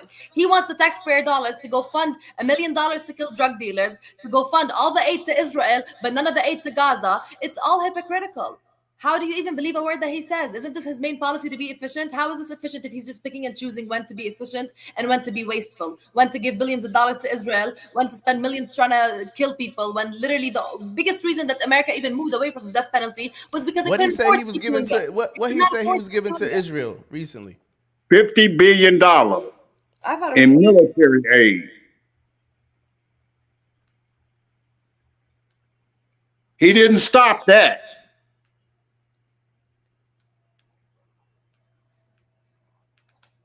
it was paused under Biden, and then he at the end of Biden's administration, and then he released it. It was, let me see. I think it was like 50 billion in military assistance for Israel. And Biden was going to stop it. But the aid to Hamas, to Gaza is for those children that don't have no home, ain't got no food, ain't got no infrastructure. It's not going to Hamas. 2 days ago, he signed another one, but that's not the one that I'm talking about. He signed a day after Netanyahu banned all food and aid deliveries to Gaza. Trump announced $4 billion in new weapons as of March 2nd, meaning under emergency authorities, meaning the deal would bypass even a basic review in Congress. Just Trump. And the same week, he cut off the weapons to Ukraine. That's all I'm saying. Why not continue to send the aid to the Gaza children that are affected by this propaganda war that you got against Hamas? You killed their leaders. It ain't nothing but children that have nowhere to go. America is doing it, bro. It Yesterday, don't matter who's in charge. Netanyahu thanked Trump and said he's the greatest friend that Israel has ever had in the White House. Netanyahu said that yesterday. Netanyahu is a wanted war criminal who has literally the blood of 50,000 kids on his hand. And he thinks Trump is his best friend in the White House, the greatest friend he's ever got. Why do you think Netanyahu would say that? I don't know. Because he giving them bombs to kill them children. But he won't give them. So Biden wasn't their best friend either? Okay, let me say this. This is where the genocide come in. He gives bombs for them to bomb those children, but he won't give those children to eat now that they don't have a refrigerator to put it in. And they don't just not let them eat. They don't let Egypt and Jordan give them food. They block the roads. Like, you're telling us, how do you fight a war like this when the country so why you're at nobody war else is intervening? Where's Iran at? Where's Egypt? Where's Jordan? Why nobody else is helping? They can't get in there. They can't get in there. What power do they have? That's the American way. It's been that way forever. This is the American way. Facts. It don't make it right. Who said it was right? Who? Well, how is that considering America when you giving more in military aid than you are in keeping them survive? You know what I'm saying? Now, if you're going to give 50 billion to them. You was in the military. You're part of the problem. Your whole family was in the military. I fought a war. You've been part of the problem. I fought a war that was against drugs, and we was the main drug dealers that was bringing it in. That sounds crazy that you really still in 2025 thought you was fighting a war against drugs. That was the agenda. That's what the president. Was the lie they told you. Wait, that's what they sent you on a dummy mission. That's what Bush called it. They were shipping guns. I don't care what he called it. Okay, this is how your Republicans, they use propaganda tools. Democrat, Republican, whatever, man. America, bro. I'm just showing about that. In these administrations, how one administration the ain't Democrats no been kicking black people asses forever.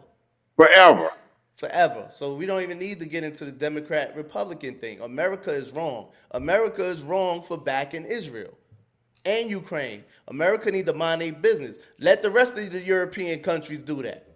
Because there's other European countries backing them also. There's other European countries backing them also. So why are we giving that much America is money? wrong. Kurt, we've been saying that. We were saying that when Biden was in office. Y'all didn't Right. care. Y'all didn't You know, care. Y'all only care now because Trump is in office. That's contradictory. That's hypocritical, Noah. what I'm saying, it's not hypocritical. Yes, he offered them bonds, but he also offered them children's aid. You gotta let the American cross in, so at least the children that ain't got nothing to do with Hamas or what they did, let them kids eat, let them survive. Yeah, on the plantation, they fed the slaves and they killed them also. They whipped them and raped them and sold their parents and split the people up and all that. But they fed them and let them live on their land. They gave them aid also. So Okay, so Kind of why not? So why not allow them children to live? Why just starve those children out when they ain't got nothing to do with what they got, the so-called Hamas did? that's the American way. Well, not That's like, really. That's Israel. That's Israel doing that. well, America did it too when they bombed Philadelphia. They deprived those All kids. right, so why you acting like that's so different, man? Why you acting like it's something so new because I'm Trump not is in saying there? I'm not saying that it's And new. that's what I just was telling Noor. We I'm went just through saying that. that it's still genocide, no matter how you look at it. Nobody said it wasn't. Nobody Well, said you it asked wasn't. my opinion. I never How said did it I was see right, it? and I I never don't said see it it wasn't as a genocide. war. The I only don't see thing it I as a said war. was it's war. It's And not a war. It's a genocide. And genocide is under the premise of wars because you got bombs all over the place. But it's really a genocide because the other people, you shooting guns and they shooting bow and arrow. You got tanks. They got old AK-47. They just fighting because the Americans and the Israelites have tortured these people for years. If a motherfucker came in my neighborhood and killed my motherfucking son, I'm going to arm up too and start fighting back. I ain't going to just lay down and let them kill me. ain't nobody saying none of that, man. I just don't like the fact that y'all make it seem like Trump is worse than anybody else when they all did the same thing. They all played the same role. They all played the same role. That's crazy to me. But he's perpetrated the extermination of all Palestinians. He want to exterminate them or send them to a country that, or in other words, he want to have immigrants go to these other countries, just not his country. He shouldn't even be in the politics of that. If he was being such a diplomatic president or, concerned about just the Americans, then draw all of your money out of the Middle East Yeah. and put it into the American people. Not just out of people who you perceive to be your political enemy or think differently or speak Why you didn't differently. say that when Biden was in office? I did. I didn't hear you say none of that. I didn't hear you say none of that. Wasn't on this podcast when Biden was in office either. But there are some That could things be that true. he pushed that I wasn't so keen about. You know what I'm saying? Like allowing all of these so-called automatic weapons into our neighborhood. They still didn't pass no gun law, no sensible gun law, because they allow us to kill each ourselves. Talking about it's a amendment of the right to bear arms. I don't get that. Why? How do you give weapons of war to the average American, or just say these kids in the street, like you say drugs? You know what I'm saying? Them selling drugs. If they didn't have access to the government bringing those drugs in, then they wouldn't be able to sell drugs. If they aren't I don't allowed with agree. I the don't agree with it, accessibility man. with I'm all of just gonna these leave it like weapons, that. they wouldn't have all these I don't. school shootings. Why not put them to death too? I Anybody? don't agree with America funding none of that shit, man. We should mind our business. We should have been mind our business, but it You been know the going on for government years. runs that. And whatever, The this shit is government bigger than runs. what any of us know, man. They making them backroom deals. It's a reason why they still involved, sending all that money over there. So it is what it is, man. It's unfortunate, but America and these European and Western, this has been going on since the beginning of human mankind. Or it's always been genocide and one nation or one group of people killing another group of people since the beginning of time. So that's And that. so now, all I'm saying with this, trying to defund the public school, the Board of Education. So now you leave no other option because the black community ain't gonna come together and build their own schools. That's the platform in order to Kurt, get. no, Kurt. We're not even gonna go back into that. He's not shutting public schools down, so I don't even know why you're saying that. It's still gonna be public education. That's that. He's just not funding it. He's defunding the Board of Education. Okay, so what? So what were you supposed to get education to be able to further our lives? they still gonna go to school, Kurt. From the same schools. What you talking about? The schools ain't closing down. The schools will remain open. Them kids will remain going to school. That's it. How if they don't have funding? They get it from the state, bro. It's gonna be. They get it from the state. Wait, they get it from the state now. The government agency. So why are you worried about the federal part of it? If they get it from the state now. Because the feds are the ones that allocate the funds. The states are the ones that disperse the funds. They don't. They work hand in hand. The public schools just started getting federal funding in the 1970s or something anyway. So it don't even matter. It is what it is. If he's taking the money away, it is what it is. Y'all better teach y'all kids, school y'all kids. That's all. These kids ain't going to school anyway.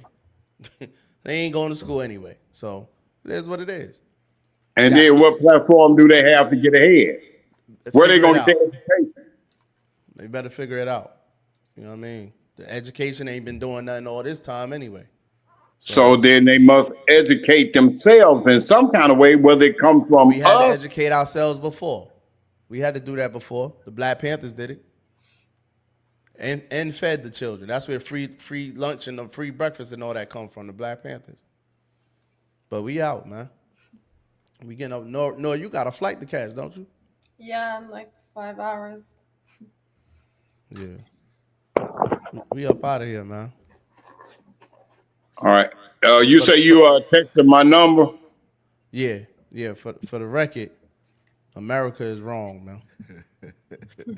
Always have been that since they came over here. America dead wrong. Thanks. Straight up. I can't wait till the day that extends to Trump when he finally establishes his Riviera and his throne in Gaza. You saw he had a throne there, right? What throne? In the video, there was like a little throne for Trump. I ain't studying that video, girl, man. I ain't studying that AI shit, man. I'm not. He playing with y'all emotions. I'm telling you, he got y'all fucked up. If you Man. look at that statue, it has Emotions, 6 fingers. man. I'm not paying Trump no mind. I'm not paying him no mind. Maybe that's what I need to start to do. Yeah. Well, we better pay him some mind. Because what you not gonna do only about it, Noah? What you gonna do about it? Wait until the actual throne is there. I'm gonna just scream about it until the throne is there. That's Bro, all. Trump is the king of Come on the America. platform and scream, man. Fuck it. Trump is the king Come of up here and America, scream. and he's going to try to move it to the part where it's what they call them, the Russians, oligarchies or whatever, oligarchy. He's going to try to get it where he can run a third and fourth term and pass that term down to his kids. And if he sends those Palestinians to Jordan, he's about to start fucking with my family. Like everybody in Jordan think is about to go to war because of Trump. You don't understand how people out there feel about him. If he sends 2 million Palestinians, What do you say about? Well, you better send your family a flight, some tickets. she don't got no papers, and he making that hard too. Your mother just no was website. over here. No, she had a visa. It expired. She had like a 5-year tourist visa. Oh. Yeah. And the website is down, probably because of his bullshit, because he's taking money from all the federal agencies, and now the website's down. Swap O out. Send O over there and bring her back over here. Swap that nigga out. Swap him out. Thought she was counting down. Thought she was gone, man. 10, 9, Swap him, 8, swap him out. 7, 6, He- 5, 4, 3, 2, 1. Swap Good him night. out. He said you gotta go. He said he want all the ex drug dealers dead. That's BJ's new take. You also gotta hear about the. You should. Omar, you told him anything about the white lady on your case? Because he seemed to think these white What ladies white lady? What? really good. What?